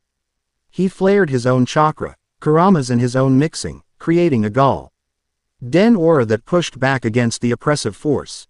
I don't know anything about a grand design. Naruto yelled at the sky. But if your perfect order means my friends have to get hurt, then I'll shatter it to pieces. The projection seemed to pause, perhaps surprised by his defiance. Your emotional outbursts are the very definition of the flaw, Metatron stated calmly. But your erasure need not be a cataclysm. There is a simpler way. We will correct the equation. The colossal being's gaze shifted to Circex, Rias, and the others. Surrender the anomaly, Naruto Uzumaki, to us. Hand over the source of the chaos. And your realm will be spared the cleansing it so richly deserves. We have no interest in your pointless wars or your fleeting existence. Our only goal is the restoration of order. You have one cycle of your moon to comply.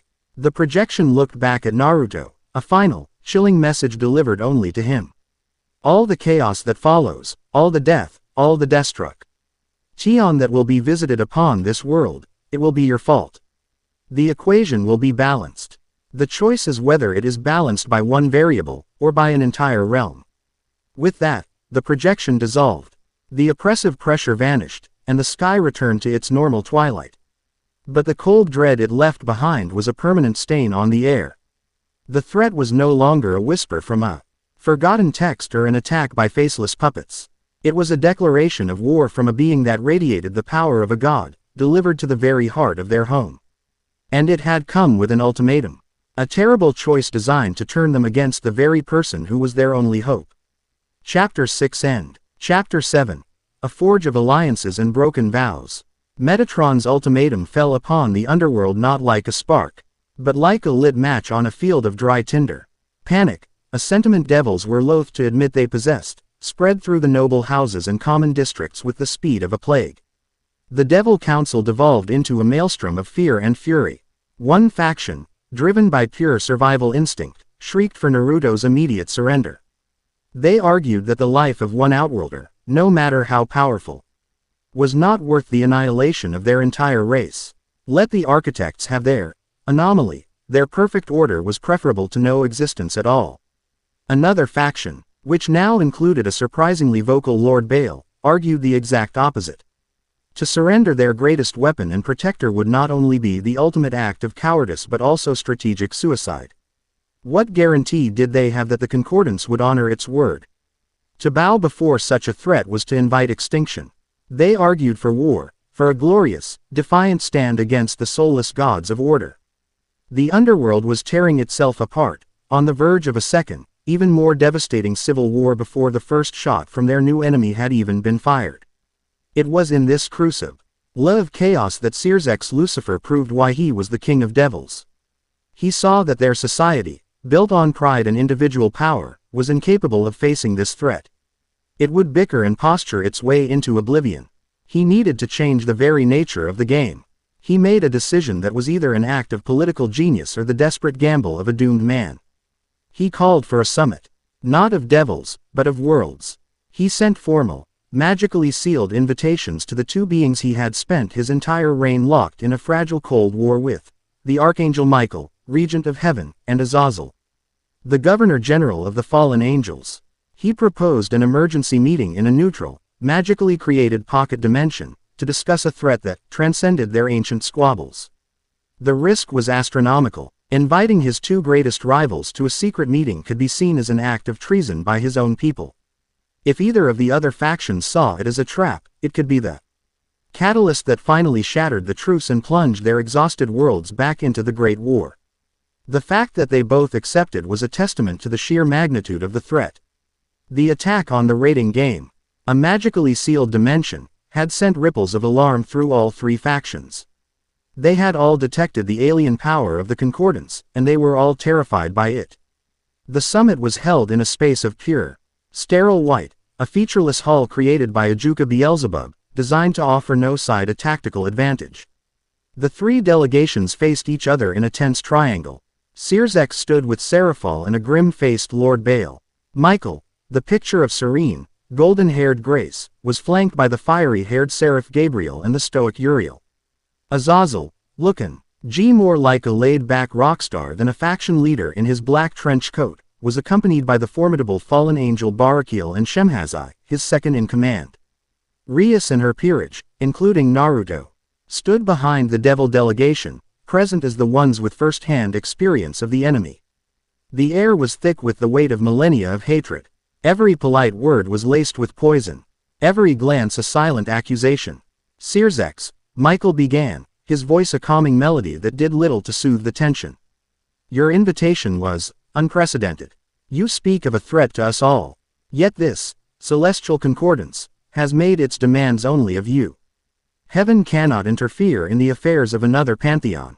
Our laws are absolute. Laws won't matter much when this pantheon decides your concept of good is just another chaotic variable in their equation. Azazel shot back, a cynical smirk on his face. He leaned back in his chair, propping his feet up on the immaculate white table. I, for one, am fascinated. Beings of pure order. It's a researcher's dream. But I'm not about to commit my people to a war based on a single, albeit spectacular, incident. The debate began, a slow, agonizing dance of political maneuvering. Lord Baal argued with the passion of a convert, describing the power and ruthlessness of the assassins. Michael countered with passages from celestial law. Azazel kept demanding more data, more proof. The summit was going nowhere, collapsing under the weight of its own history. Naruto, standing silently at the back, listened to it all. He heard the same arguments. The same pride and prejudice, the same fear that had led his own world to the brink of destruction time and time again. He saw leaders so entrenched in their own pasts that they couldn't see the tidal wave of the future about to crash down on them. Finally, he couldn't take it anymore. He stepped forward. The guards from all three factions tensed, their hands moving to their weapons. Naruto-kun, what are you doing? Rias whispered, alarmed. He ignored her, walking into the center of the triangle, his simple black shirt and pants a stark contrast to the regal armor and robes of the faction leaders. He looked at them all, not with defiance, but with a profound, weary sadness. You're all going to die, he said, his voice quiet but carrying an undeniable weight that cut through the bickering. You're going to sit here and you're going to argue about your laws and your traditions and your old hatreds, and Metatron is going to wipe you from existence while you do it. The leaders stared at him, stunned into silence by his audacity. Where I come from, Naruto continued, his voice growing stronger, filled with a passion born from scar tissue, we had 5 great nations. For centuries, we did nothing but fight each other. We soaked the earth with each other's blood over borders, over resources, over pride. My village, the leaf, hated the sand. The cloud distrusted the stone. We all had our reasons. Our own, sacred laws, and unforgivable histories. He paced slowly, his gaze locking with each leader in turn. And then an enemy came that wanted to end it all. An enemy who saw our entire world as a thing to be controlled, our lives and dreams as meaningless. And you know what we did? We kept fighting each other. We let our old hatreds blind us, almost until it was too late. He stopped, his fists clenched at his sides. The memory of the fourth great ninja war, of Neji's death, of the thousands who had fallen, was a fresh wound in his soul. I watched friends die. I watched enemies who could have been friends die. All because we couldn't let go of the past. We only survived. The only reason I'm here to talk to you today is because we finally, at the last possible second, put it all aside. We stood together. Sand and leaf and mist and stone and cloud. We fought as one army. We created an alliance. He looked directly at Michael. Your laws didn't save you from the Great War. They just left you without a god. He turned to Azazel. And your research won't save you when your lab is the first thing to be cleansed, for being an instrument of chaotic thought. He faced Searsex. And your pride won't save you when your people are gone. This isn't about politics anymore, he finished, his voice raw with emotion. This is about survival. You can either die alone, clinging to your crowns and your pride, or you can live together. The choice is yours. But I've seen this story before, and I know how it ends. The hall was utterly silent. Naruto's words, a simple, brutal plea from a soldier, had accomplished what hours of diplomacy could not. He had stripped away the politics and laid bare the truth. It was Azazel who broke the silence, slowly taking his feet off the table. The smirk was gone, replaced by a thoughtful, serious expression. The kid has a point. Michael looked at Naruto, and for the first time, he wasn't seeing a devil's acid or a chaotic anomaly. He was seeing a leader, forged in a fire he could only imagine. But just as the tide began to turn, chaos erupted. The very fabric of the pocket dimension tore open. No, a clean rift like the one Metatron had created, but a dozen ragged, violent tears from which figures cloaked in the black feathers of the fallen poured through. In the lead was a man with 10 black wings, his face a mask of manic, zealous glee. Kokobile, Azazel roared, leaping to his feet. What is the meaning of this? The meaning, Lord Azazel, is that you have lost your way. Kokobile cackled, his eyes wild. Talking with these filthy devils. And sitting at a table with the dogs of heaven. You have forgotten what we are. We are the seekers of freedom, the embodiment of defiance. It is time to start the Great War again. And this time, we will win. He raised a hand, and a massive spear of pure, corrupted light formed, aimed directly at the Archangel Michael. The summit exploded into violence. The celestial guards clashed with the fallen angel traitors. Michael and his seraphs created shields of golden light. Searsex and his devils prepared to counterattack. The fragile hope of an alliance was about to be drowned in blood. The attack came so suddenly that Akeno, standing beside Rias, was frozen in place. These were her people, fallen angels. She recognized some of them, Hardle, inners from her father Barakiel's old faction who had always preached war. And they were trying to murder the leader of heaven, an act that would guarantee the destruction of them all. Kokobile's insane gaze fell on her. Ah, the half-breed. Barakiel's shame, he sneered. Come, child, join us. Embrace your true heritage and help us burn these pathetic pigeons and red lizards from the sky. Her blood ran cold. The taunt, the choice, it was the embodiment of her lifelong conflict. Was she the devil who served Rias Grimori, or the fallen angel daughter of Barakiel? Her two halves were at war, paralyzing her. She felt a hand on her shoulder. It was Naruto. He didn't say a word. He didn't tell her what to do. He just stood there beside her, his presence a silent, unshakable declaration. Whatever you choose, I am with you. His simple, absolute trust was the anchor she needed. He didn't see her as a half-breed, a devil, or a fallen. He saw her as Akeno. And in that moment, she finally saw herself the same way. The conflict within her didn't resolve, it fused. Akeno's eyes, once full of fear and confusion, now blazed with a new, terrifying light. Her usual smile returned, but it was not playful. It was the smile of a predator. Demonic energy, black as pitch, swirled around her left hand. Holy lightning, brilliant gold, crackled around her right. I am a Himahima, she said, her voice a low, dangerous purr that dripped with power. The two energies flowed together, intertwining around her body, a perfect, horrifyingly beautiful synthesis of light and shadow. A servant of the House of Grimoire. Her gaze locked onto Kokobile, her smile widening. And you will not harm my friends. She vanished in a flash of black and gold, appearing directly in Kokobile's path. She met his spear O.F. corrupted light with a fused blast of her own, a vortex of holy darkness that shattered his attack and sent him reeling back in shock. Her stand broke the spell. Seeing Akeno's resolve, the leaders of the three factions acted as one. Sirzex and Michael moved to protect their delegations, while Azazel, his face a mask of cold fury at Kokobile's betrayal, unleashed his own power, creating Artify. Seal's sacred gears to bind the traitorous fallen. Naruto, meanwhile, became a whirlwind of orange, his shadow clones appearing everywhere, systematically and non-lethally disabling Kokobile's lieutenants with precise strikes. The battle was over in minutes. Kokobile, bound and defeated, glared at Akeno with pure hatred. You have chosen your side, abomination, he spat. Yes, Akeno replied, her power receding but her resolve unshaken. I have. The failed assassination attempt had been a catastrophe, but it had also been a catalyst. It was the bloody proof of Naruto's words. Their internal divisions, their old hatreds, were a poison that would kill them all if they let it. The summit reconvened, the tension gone, replaced by a grim, shared purpose. My apologies, Azazel said, his voice heavy with sincerity. I did not realize the rot in my own ranks had spread so deep. It is a lesson for us all, Michael replied, his gaze resting on Akeno with newfound respect.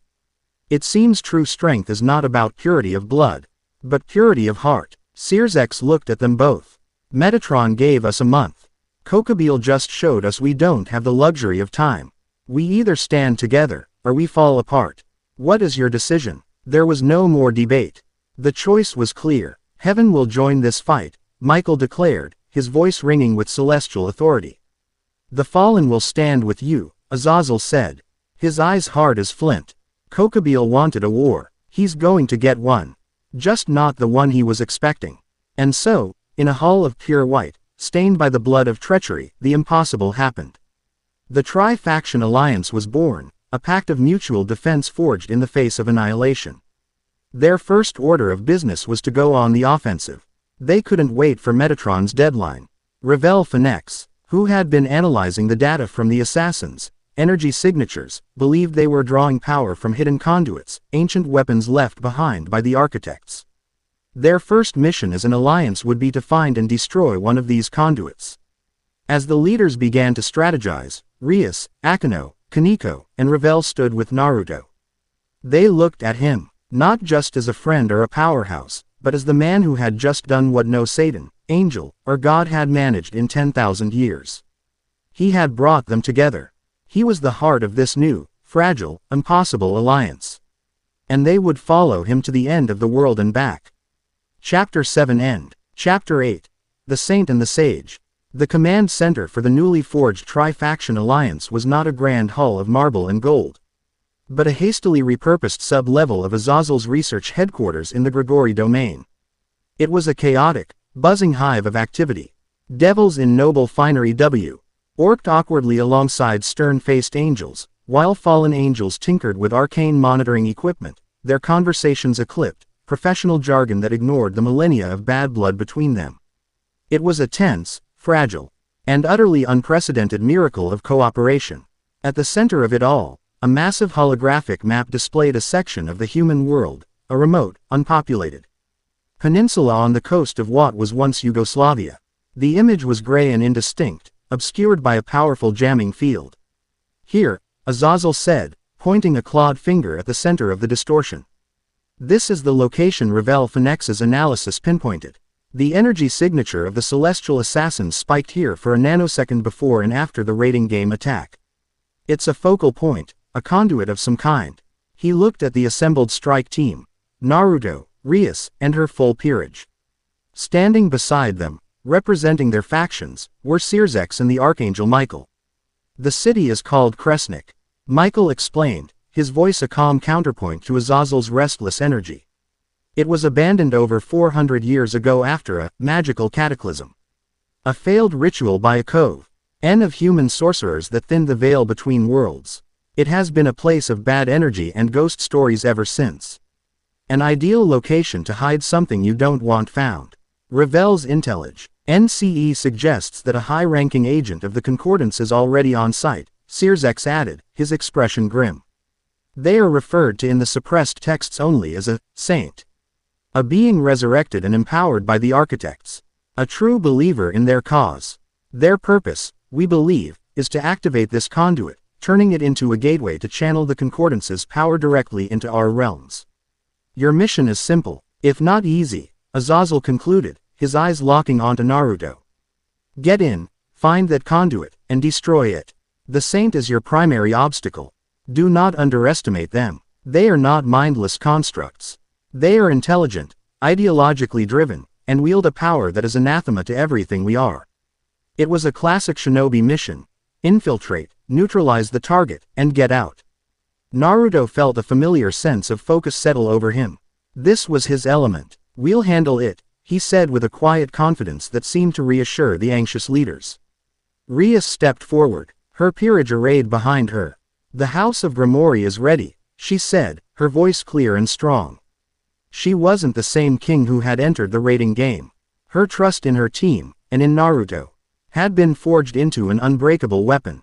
A joint magic circle, a complex and beautiful design combining the sigils of all three factions, glowed on the floor. The strike team stepped into it, and with a silent flash of multicolored light, they were gone. They materialized in a world of gray and green. The air was heavy and damp, thick with the smell of petrichor, moss, and the faint, metallic tang of old magic. They stood on a cracked and broken highway, choked with weeds and reclaimed by a sprawling, temperate rainforest. In the distance, skeletal skyscrapers clawed at the perpetually overcast sky. Their glassless windows like hollow eye sockets. The abandoned city of Kresnik was a ghost, slowly being devoured by nature.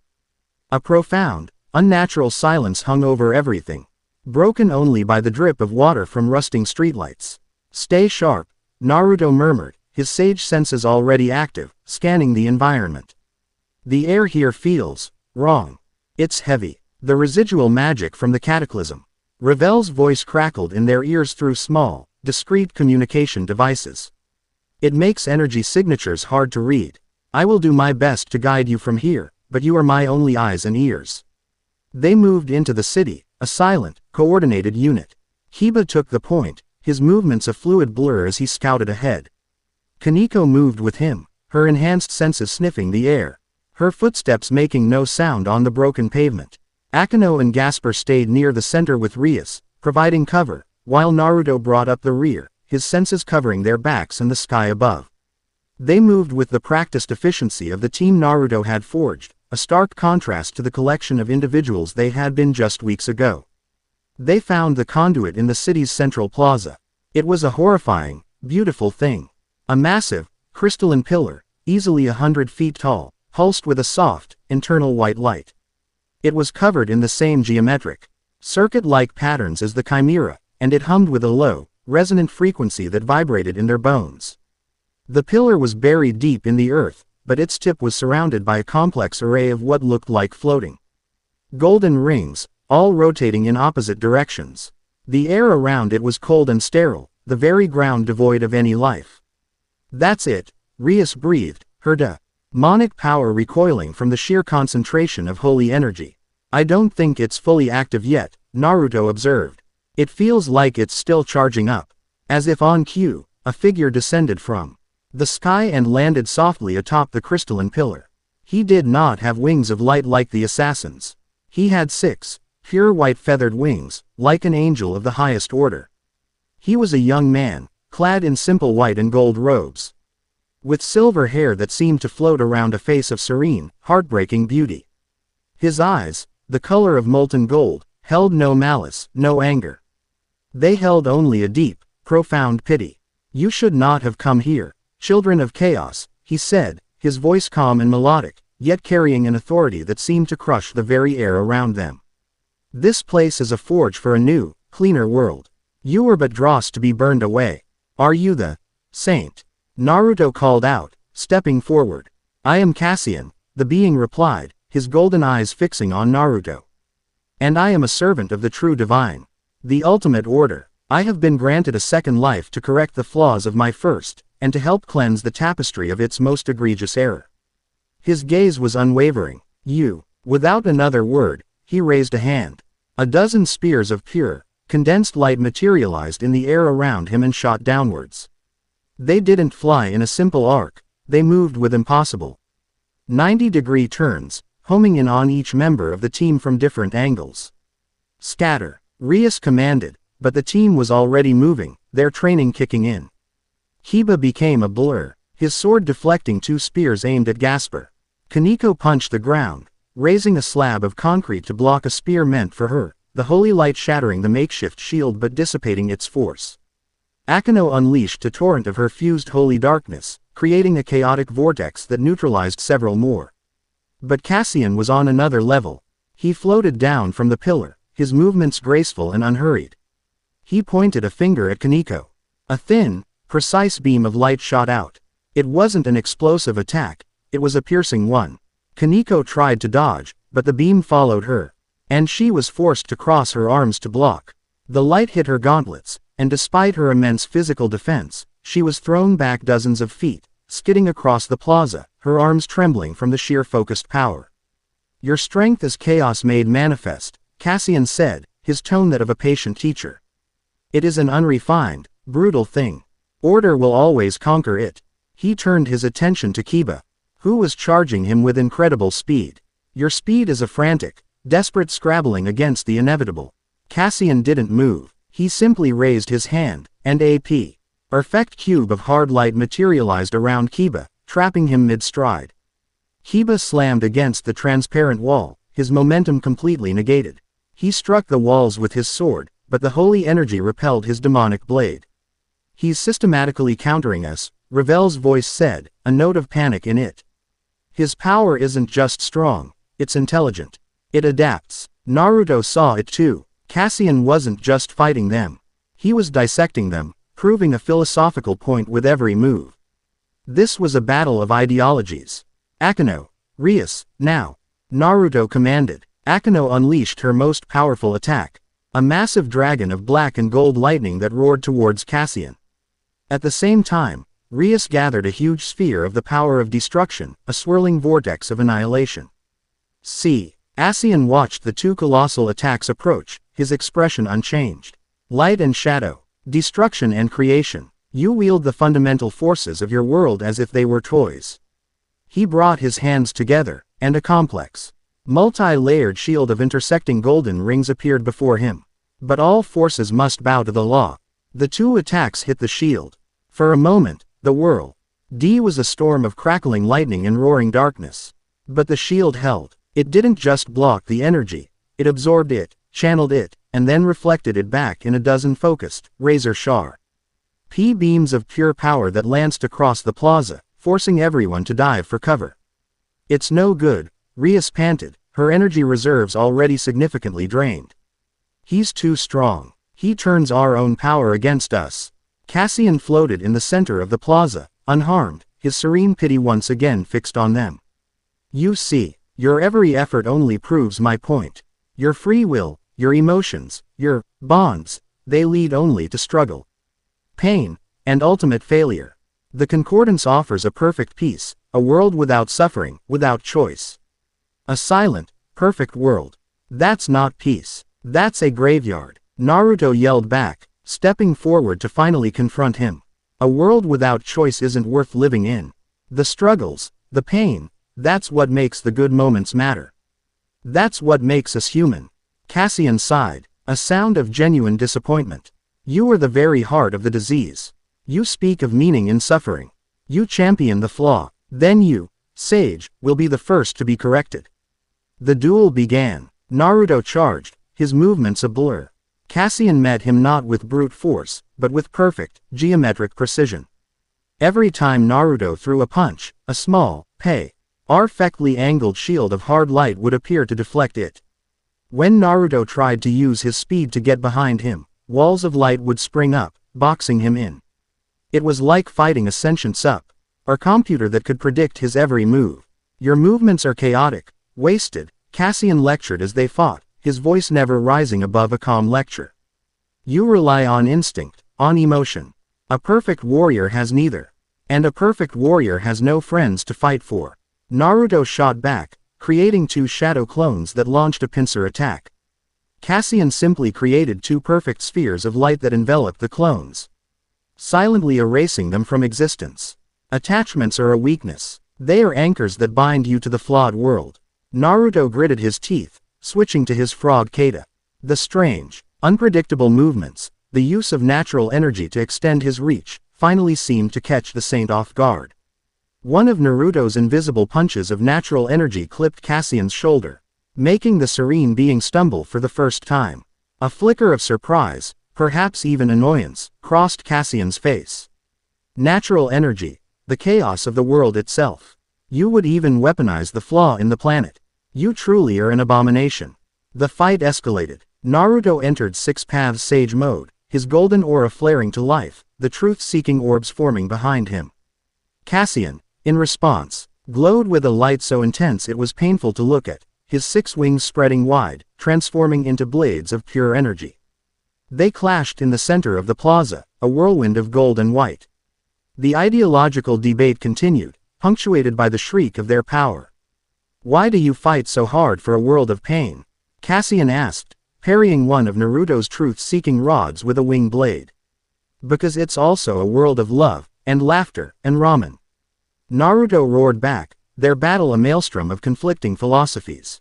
But even in his most powerful form, Naruto couldn't land a decisive blow. Cassian's defense was perfect, his attacks precise and relentless.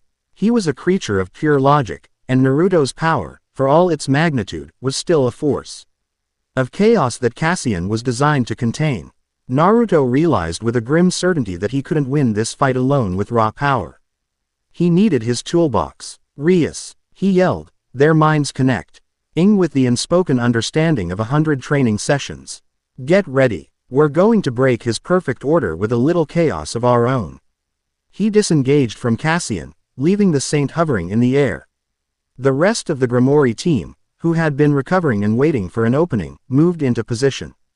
Ravel, now, Rias commanded into her calm. His energy flows in perfect geometric patterns. Ravel's voice replied, fast and precise, but to maintain his shield and his blades simultaneously, he creates a single, repeating nexus point behind his left shoulder. It exists for only 0.3 seconds at a time. That's your window. It was an impossible target, but it was all they had. Kiba, Koneko, bias that window, Rias ordered. Kiba and Koneko shot forward. They didn't attack Cassian directly.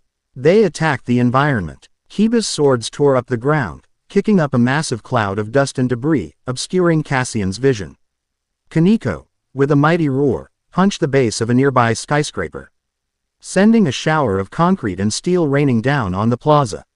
It was pure, unadulterated chaos.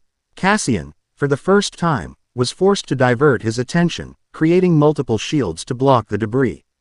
It was a messy, inefficient problem that his perfect logic couldn't easily solve. Akeno, box him in. Akeno unleashed a cage of her black gold lightning, not to damage Cassian, but to limit his movement, forcing him to stay within the storm of debris. For a fraction of a second, to defend against a particularly large piece of falling concrete, Cassian's perfect defense wavered.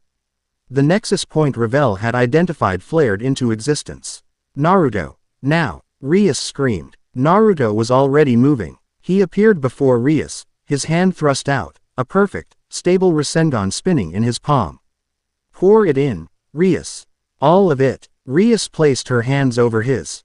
She didn't hesitate. She poured every last drop of her remaining demonic energy, the very essence of her family's power of destruction, into Naruto's jutsu. It was like trying to contain a supernova in a glass jar. The Rasengan buckled, the stable blue energy turning a violent, chaotic crimson and black. It swelled and contorted, screaming with contained power. It took all of Naruto's immense chakra control to stop it from exploding in their faces. It was a perfect fusion of their two natures, Naruto's refined control and Rias's raw, untamable power. Sage art. Grimoire style. Crimson spiral of ruin. He roared. He hurled it. The unstable sphere of chaotic destruction tore through the air, not in a straight line, but in a wobbling, unpredictable spiral. Cassian, his senses overwhelmed by the chaos around him, turned just in time to see the attack coming. His eyes widened in what could only be described as logical terror. He tried to form a shield, but the attack was too chaotic, too unpredictable. It bypassed his perfect geometry. The crimson spiral slammed into his left shoulder, right on the nexus point. The explosion was not a boom. It was a deafening, grinding shriek as the laws of reality were momentarily torn apart. Power of destruction, amplified and contained by the Rasengan, did what it did best: it unmade. Cassian's entire left side, his wing, his arm, his perfect defense, were not just burned or broken. They were erased from existence. The saint screamed, a sound of pure, agonized disbelief. As he was blasted out of the sky, he crashed to the ground, a broken, bleeding thing, his serene perfection shattered. He stared at his missing arm, then up at Naruto and the Grimoire peerage, who stood together. Battered but victorious, his golden eyes were no longer filled with pity, but with a horrifying, dawning understanding. Chaos cannot be calculated, he rasped. With the last of his strength, he was enveloped in a pillar of white light and vanished. He had not been defeated. He had been proven wrong. The team stood in the silent plaza, the celestial conduit before them now flickering. Destabilized by the feedback from its master's defeat. They had done it. They had faced a true divine being, a creature of perfect order, and had won through teamwork, trust, and a little bit of beautiful, unpredictable chaos. The war was far from over, but the Tri-Faction Alliance had just fired its first shot, and it had shaken the heavens. Chapter 8 End. Chapter 9. The Scars of the Heart. The victory at Kresnik was a shot of adrenaline to the heart of the fledgling Tri-Faction Alliance. News of the conduit's destruction, and the defeat of a divine saint, spread like wildfire. A tangible sense of hope, the first in a generation, began to permeate the halls of power in all three realms. The impossible alliance had not only held, it had proven brutally effective. Devils, angels, and fallen who had once looked at each other with suspicion now shared nods of grudging respect in the command center. They had a common enemy, and for the first time, a common victory. But the price of that victory had been steep. The return to the Grimoire estate was not triumphant. It was a limping, weary retreat. They were all walking wounded, not just in body, but in spirit. The battle with Cassian had pushed them to their absolute limits and beyond. Kiba's arm was in a sling, a holy burn that even Asia's advanced healing magic struggled to close. Koneko was covered in bruises, the kinetic force of Cassian's light beams having bypassed her defenses. Akeno and Rias were suffering from severe magical exhaustion, having poured their very essences into their final attacks. Naruto, despite his immense stamina, was perhaps the worst off. Containing and weaponizing Rias's raw power of destruction had been like wrestling a caged black hole. It had left deep, invisible scars on his chakra network, a humming, dissonant energy that made his own power feel alien inside him. The days that followed were a quiet, strange lull in the storm. The estate became a convalescent home. The grand halls filled not with the sound of training or political debate, but with the quiet murmur of recovery. The constant, looming threat of the celestial concordance was a dark cloud on the horizon, but for a few precious days. The weight of the war was lifted, replaced by the more immediate, intimate task of healing. It was in this quiet space, stripped of the adrenaline of battle and the pressure of politics, that the unspoken things between them finally began to surface. The bonds forged in the heat of combat now had room to breathe, to settle, and to become something more. Rias was the first to seek him out. She found him late one night, sitting on a balcony overlooking the estate's vast, moonlit gardens. The underworld sky was a tapestry of strange constellations, and a gentle breeze carried the scent of night-blooming lunar blossoms. Naruto was staring up at the unfamiliar stars, a look of profound loneliness on his face. In that moment, he wasn't the sage of six paths or the hero of the alliance. He was just a boy, impossibly far from home. "You miss it, don't you?" she said softly, coming to stand beside him at the railing. Naruto didn't need to ask what she meant. "Yeah," he admitted, his voice quiet. "It's stupid. The sky is the sky. But it's not my sky." The moon is wrong. They stood in a comfortable silence for a long moment, watching the alien stars. I wanted to thank you, Rias said finally. Turning to him, her usual aristocratic confidence was gone, replaced by a raw, open sincerity. Not just for Kresnik, for everything. Before you came here, I thought I understood what strength was. It was power. The power of destruction. The legacy of my family. She looked down at her own hands, the hands that could unmake reality. You showed me I was wrong. My power, my peerage, they were just pieces on a board to me. Tools to win a game. You taught me that they are my family. That true strength, it comes from here. She placed a hand over her heart. It's about trust. About fighting for something, not just fighting to win. She looked up at him, her cerulean eyes shimmering in the moonlight. You changed me, Naruto. You saved me from my own pride long before you saved me from anything else. Before he could respond, she did something that stunned him. She leaned in, rose on her toes, and pressed a soft, gentle kiss to his cheek. It wasn't a kiss of passion, but of profound, heartfelt gratitude. You are the kindest man I have ever known, she whispered, her breath warm against his skin. And, I think I'm falling in love with you. She pulled back, a crimson blush coloring her cheeks, her vulnerability a stark contrast to the powerful heiress she was. She had laid her heart bare, a gambit far braver than any she had ever made in a rating game. Naruto was speechless. He, the master of the Tak no Jutsu, the boy who could face down gods and monsters, was completely disarmed by a simple, honest confession. The next day, it was Akeno. She found him in the library, trying to decipher a book on the Underworld's geography, hoping to find some clue, however remote, about a path home. She brought him a cup of tea, her smile back in place, but it was different now. It was softer, without the teasing, seductive edge. It was genuine. Still trying to find your way back? She asked, sitting across from him. Always, he replied with a wry smile. And what if you can't? She asked, her voice gentle. What if this is your home now? The question hung in the air between them. It was a question Naruto had been actively avoiding. Akeno, he began, but she held up a hand. Before I met you, she said, her violet eyes serious, my life was a performance. I was the sadistic queen of the Grimoire peerage. I flirted, I teased, I played a part. It was a shield, a way to keep everyone at a distance, so they couldn't see the broken little girl who hated half of herself. She reached across the table, her fingers gently tracing the whisker-like marks on his cheek. You didn't just heal my wing at Kresnik, Naruto-kun. You saw all of me. The devil, the fallen angel, the scared child. And you didn't flinch. You didn't try to fix me. You just stood with me.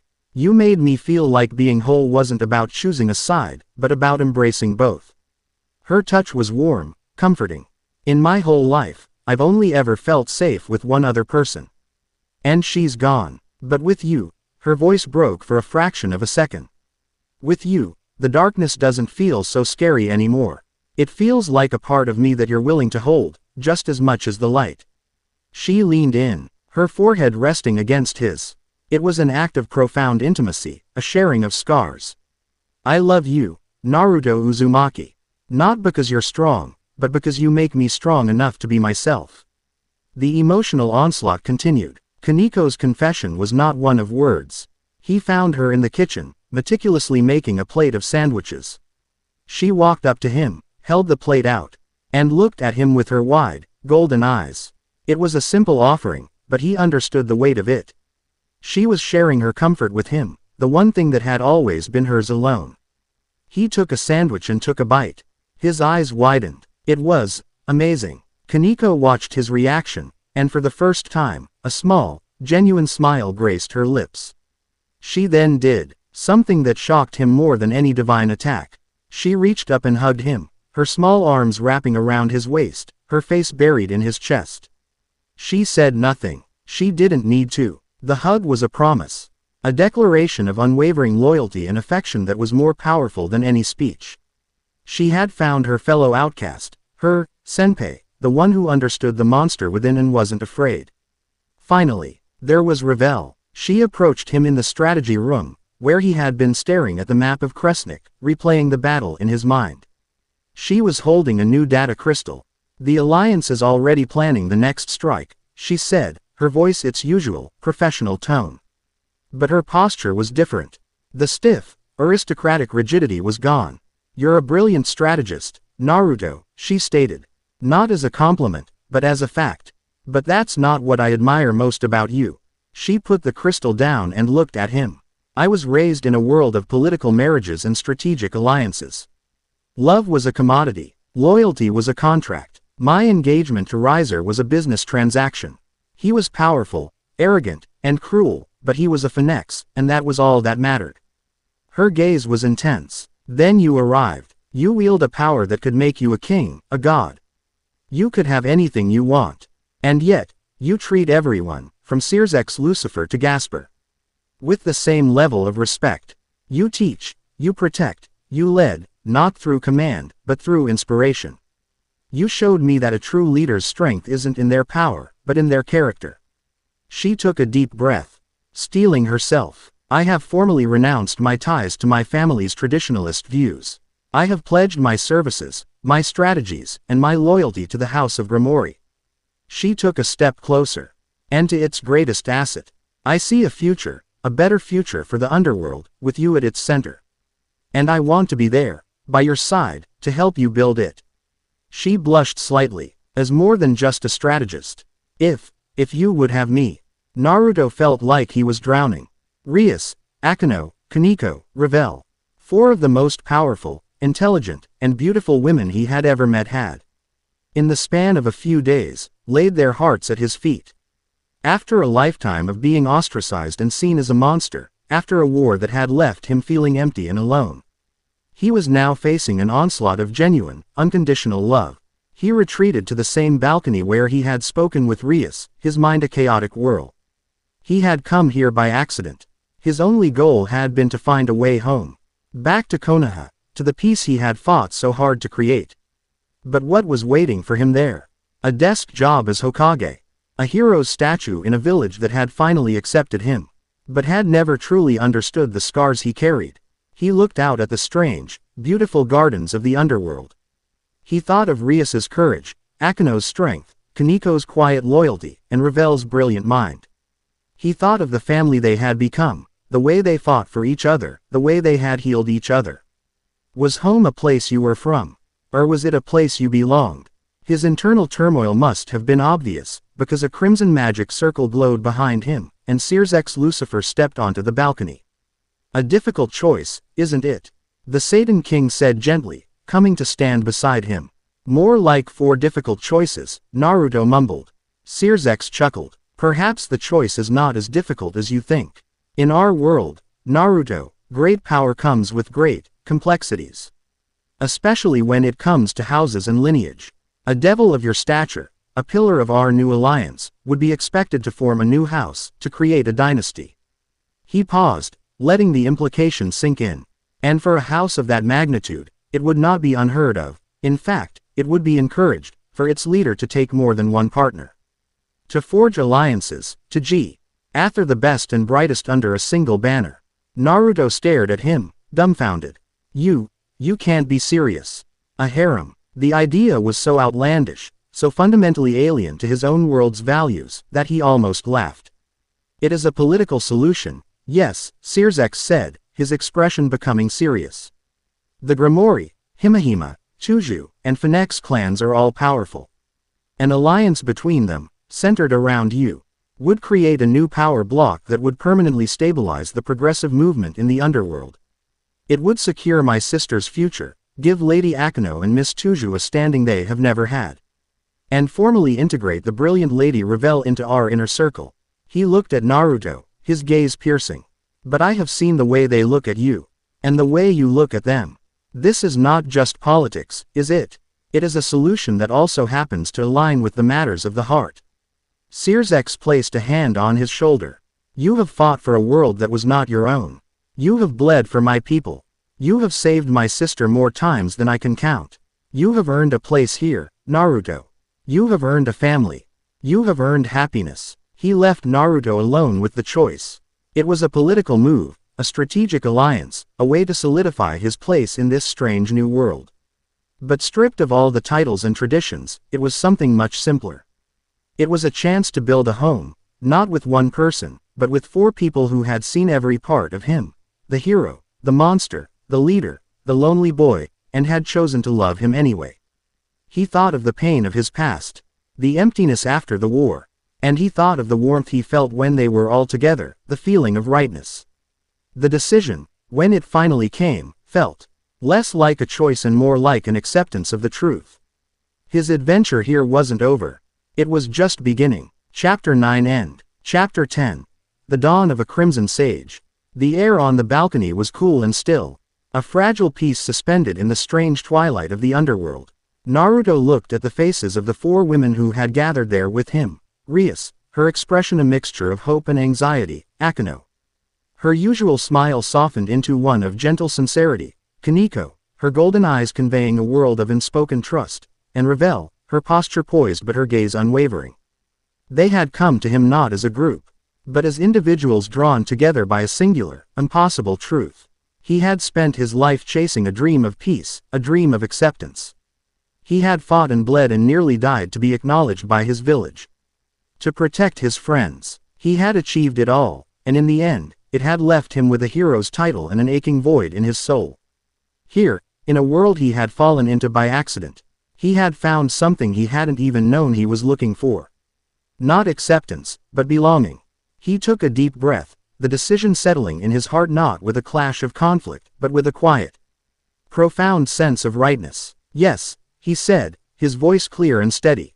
The word hung in the air, simple and absolute. He looked at each of them in turn, a slow smile spreading across his face. Yes, to all of it, to a new house, to a new family. His gaze lingered on them, a promise in his eyes. To you. A collective sigh of relief, of pure, unadulterated joy, seemed to pass through the 4 of them. Rias's regal composure broke, and a radiant smile lit up her face. Akeno's eyes welled with tears of happiness. Koneko let out a small, almost inaudible sigh and leaned against his side. Ravel's carefully constructed poise dissolved into a soft, genuine blush.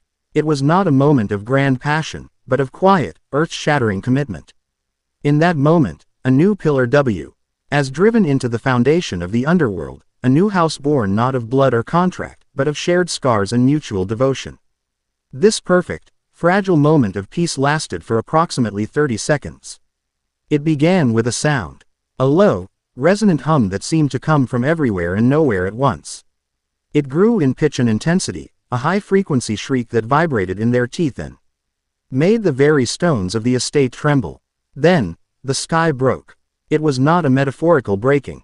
High above Lilith, the permanent twilight of the underworld cracked like a sheet of obsidian struck by a hammer. A web of sterile, white light spread across the heavens, a horrifying mirror of the breach in the raiding game, but on a planetary scale. The ultimatum had been a lie. Metatron had never intended to wait. The destruction of the conduit had been an insult to his perfect order, and he had accelerated his plan.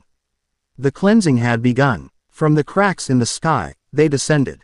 An army, a legion of the soulless, geometric angels of the concordance, their numbers blotting out the strange stars. But they were not alone. Behind them came greater constructs, massive, multi-limbed beings of hard light that moved with a terrifying, silent grace. And leading them all, a colossal fleet of what looked like crystalline warships, their prows sharp enough to slice reality itself. An alarm, a deep, mournful horn that had not been sounded in millennia, echoed across Lilith. The invasion had begun. "They're here," Rias breathed, her newfound joy instantly replaced by a warrior's grim resolve. "Ravel, to the command center. Coordinate with the Alliance forces." Naruto barked, his voice instantly taking on the authority of a field commander. "Rias, rally the Grimoire Guard. Akeno, you have the sky. Koneko, you're with me.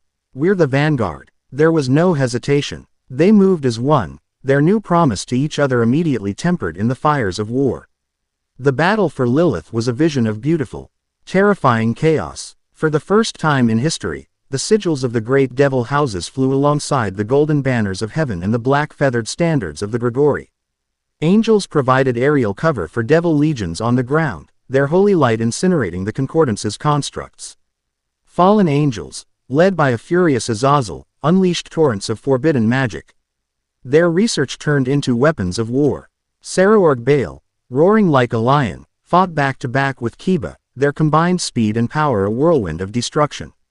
Lord Baal, swallowing his pride, took commands from one of Michael's seraphs, directing his family's forces to defend a vital teleportation gate. The old world was burning, and in its ashes, a new one was being forged. But the heart of the storm, the eye of the hurricane, was Naruto and his new family. They were a symphony of destruction. Akeno, a goddess of wrath in the sky, unleashed storms of her fused black-gold lightning. Her attacks no longer single bolts but massive, sweeping nets of energy that cleared entire quadrants of enemy flyers. Ravel's voice was a calm, precise stream in their ears, a goddess of strategy directing the chaos. Heavy constructs advancing on the west wall. Saraorg, their joints are their weakest point.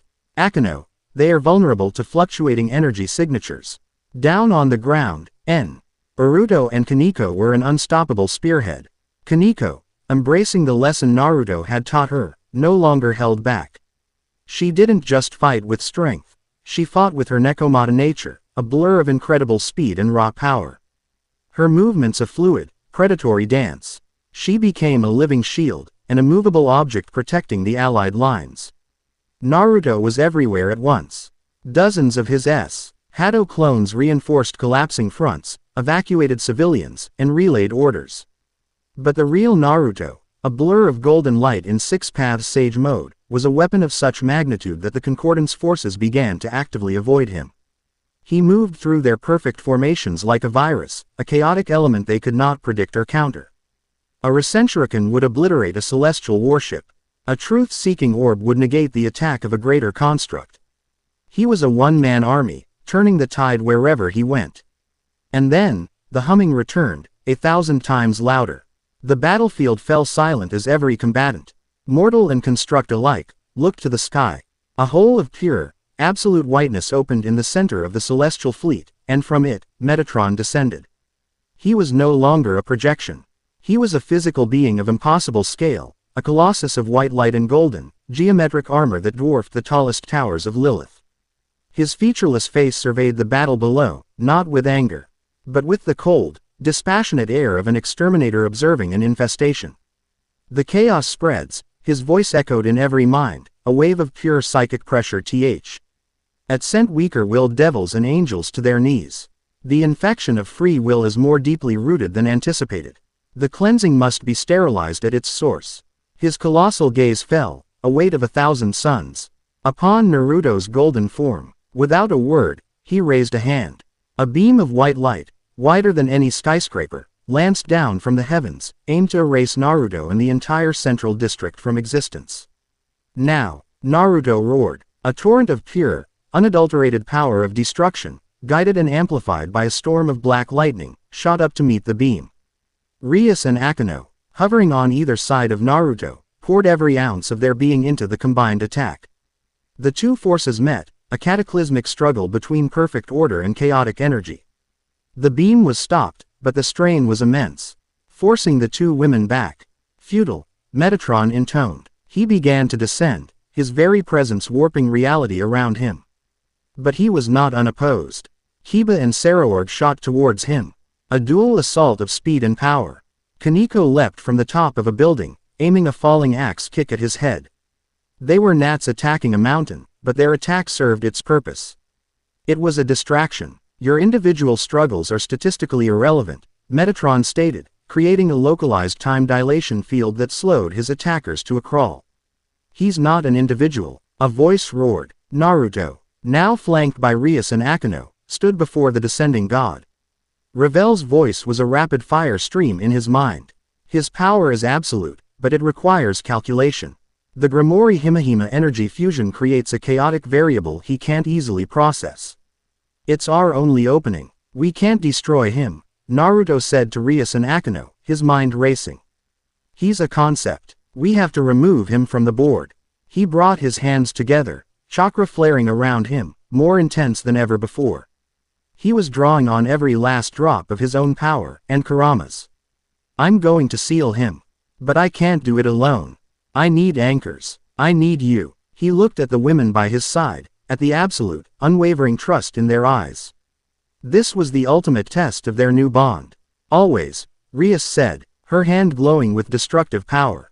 To the very end, Akeno smiled, her lightning crackling. Naruto closed his eyes and began to weave the most complex jutsu he had ever conceived. It was a fusion of the Uzumaki clan's most powerful sealing techniques, amplified by the divine power of the six paths. Intricate, glowing chains of golden chakra erupted from his body, shooting towards Metatron. Chains. Metatron's voice held a note of what might have been curiosity. A primitive, physical restraint. He raised a hand to brush them aside, but as his fingers touched the chains, they sizzled. The chaotic, unpredictable life force of Naruto's chakra was anathema to his sterile nature. They're not just chains, you overgrown calculator. Naruto yelled, his face beaded with sweat from the strain. They're an equation you can't solve. More chains shot out, wrapping around Metatron's colossal limbs. The god struggled, and for the first time, his perfect movements were clumsy. But he was too strong. The chains began to crack. Now, Naruto screamed. Rias, Akeno, Koneko, and even Ravel, from her position in the distant command center, poured their own energies into the jutsu. Rias's power of destruction didn't break the chains, it infused them, making them conceptually unmakeable. Akeno's lightning ran along them, a chaotic current that scrambled Metatron's internal logic. Koneko's raw physical energy became their anchor to the physical world, granting them immense weight and durability. Ravel's strategic mind helped guide the flow of power, reinforcing the seal at its weakest points. A massive, glowing sealing array, a spiral of incomprehensible complexity, appeared on Metatron's chest. He was being pulled down, bound by a power that was not greater than his own. But was simply different. It was the power of bonds, of teamwork, of beautiful, flawed, chaotic life. This is illogical, Metatron managed, his voice losing its cohesion. The sum of the parts cannot be greater than the whole, the tapestry must not. Your tapestry is a boring, gray blanket. Naruto roared, making one final, titanic push. We'd rather have a messy, colorful, patchwork quilt. With a final, silent scream that echoed in every mind in the universe, Metatron was pulled into the sealing array. The jutsu collapsed in on itself, folding reality until the God of order and his entire fleet were compressed into a single, infinitesimal point of light. The point then vanished, taking the cracks in the sky with it. The remaining celestial constructs, their power source severed, froze for a moment before dissolving into harmless motes of white dust. Silence. The battle was over. The sky above Lilith was clear once more. A ragged, disbelieving cheer went up from the allied forces. It started as a murmur, then grew into a deafening roar of victory. Devils, angels, and fallen embraced, their differences forgotten in the shared miracle of their survival. Naruto collapsed to his knees, his golden aura fading, leaving him utterly spent. Rias and Akeno caught him, holding him up. Koneko stood guard before them, while Kiba and the others formed a protective circle. They were exhausted, bleeding, but they were together. In the days that followed, the Underworld began to heal. But it was a new Underworld. The Tri-Faction Alliance was no longer a temporary pact, it was a permanent reality. Cemented in the blood and fire of their shared victory. Naruto Uzumaki was no longer a strange anomaly. He was a hero, a legend. They gave him a title, one that hoed through the three realms. The Sage of the Crimson Knight, in honor of the new house he had founded with the heiress of Grimoire. Weeks later, Naruto stood on that same balcony, looking out over a sea. That was slowly but surely being rebuilt. Rias came to his side, slipping her hand into his. A moment later, Akeno was on his other side, her head resting on his shoulder. Koneko sat at his feet, leaning against his legs. While Ravel stood beside Rias, a data slate with reconstruction plans in her hand, a soft smile on her face. The war was over. The whispers of the divine enemy had been silenced. But their adventure, the grand, chaotic, and beautiful story of their new family, was just beginning. He looked at the strange constellations in the sky above. It still wasn't his sky. But it was the sky above his home. Chapter 10 End.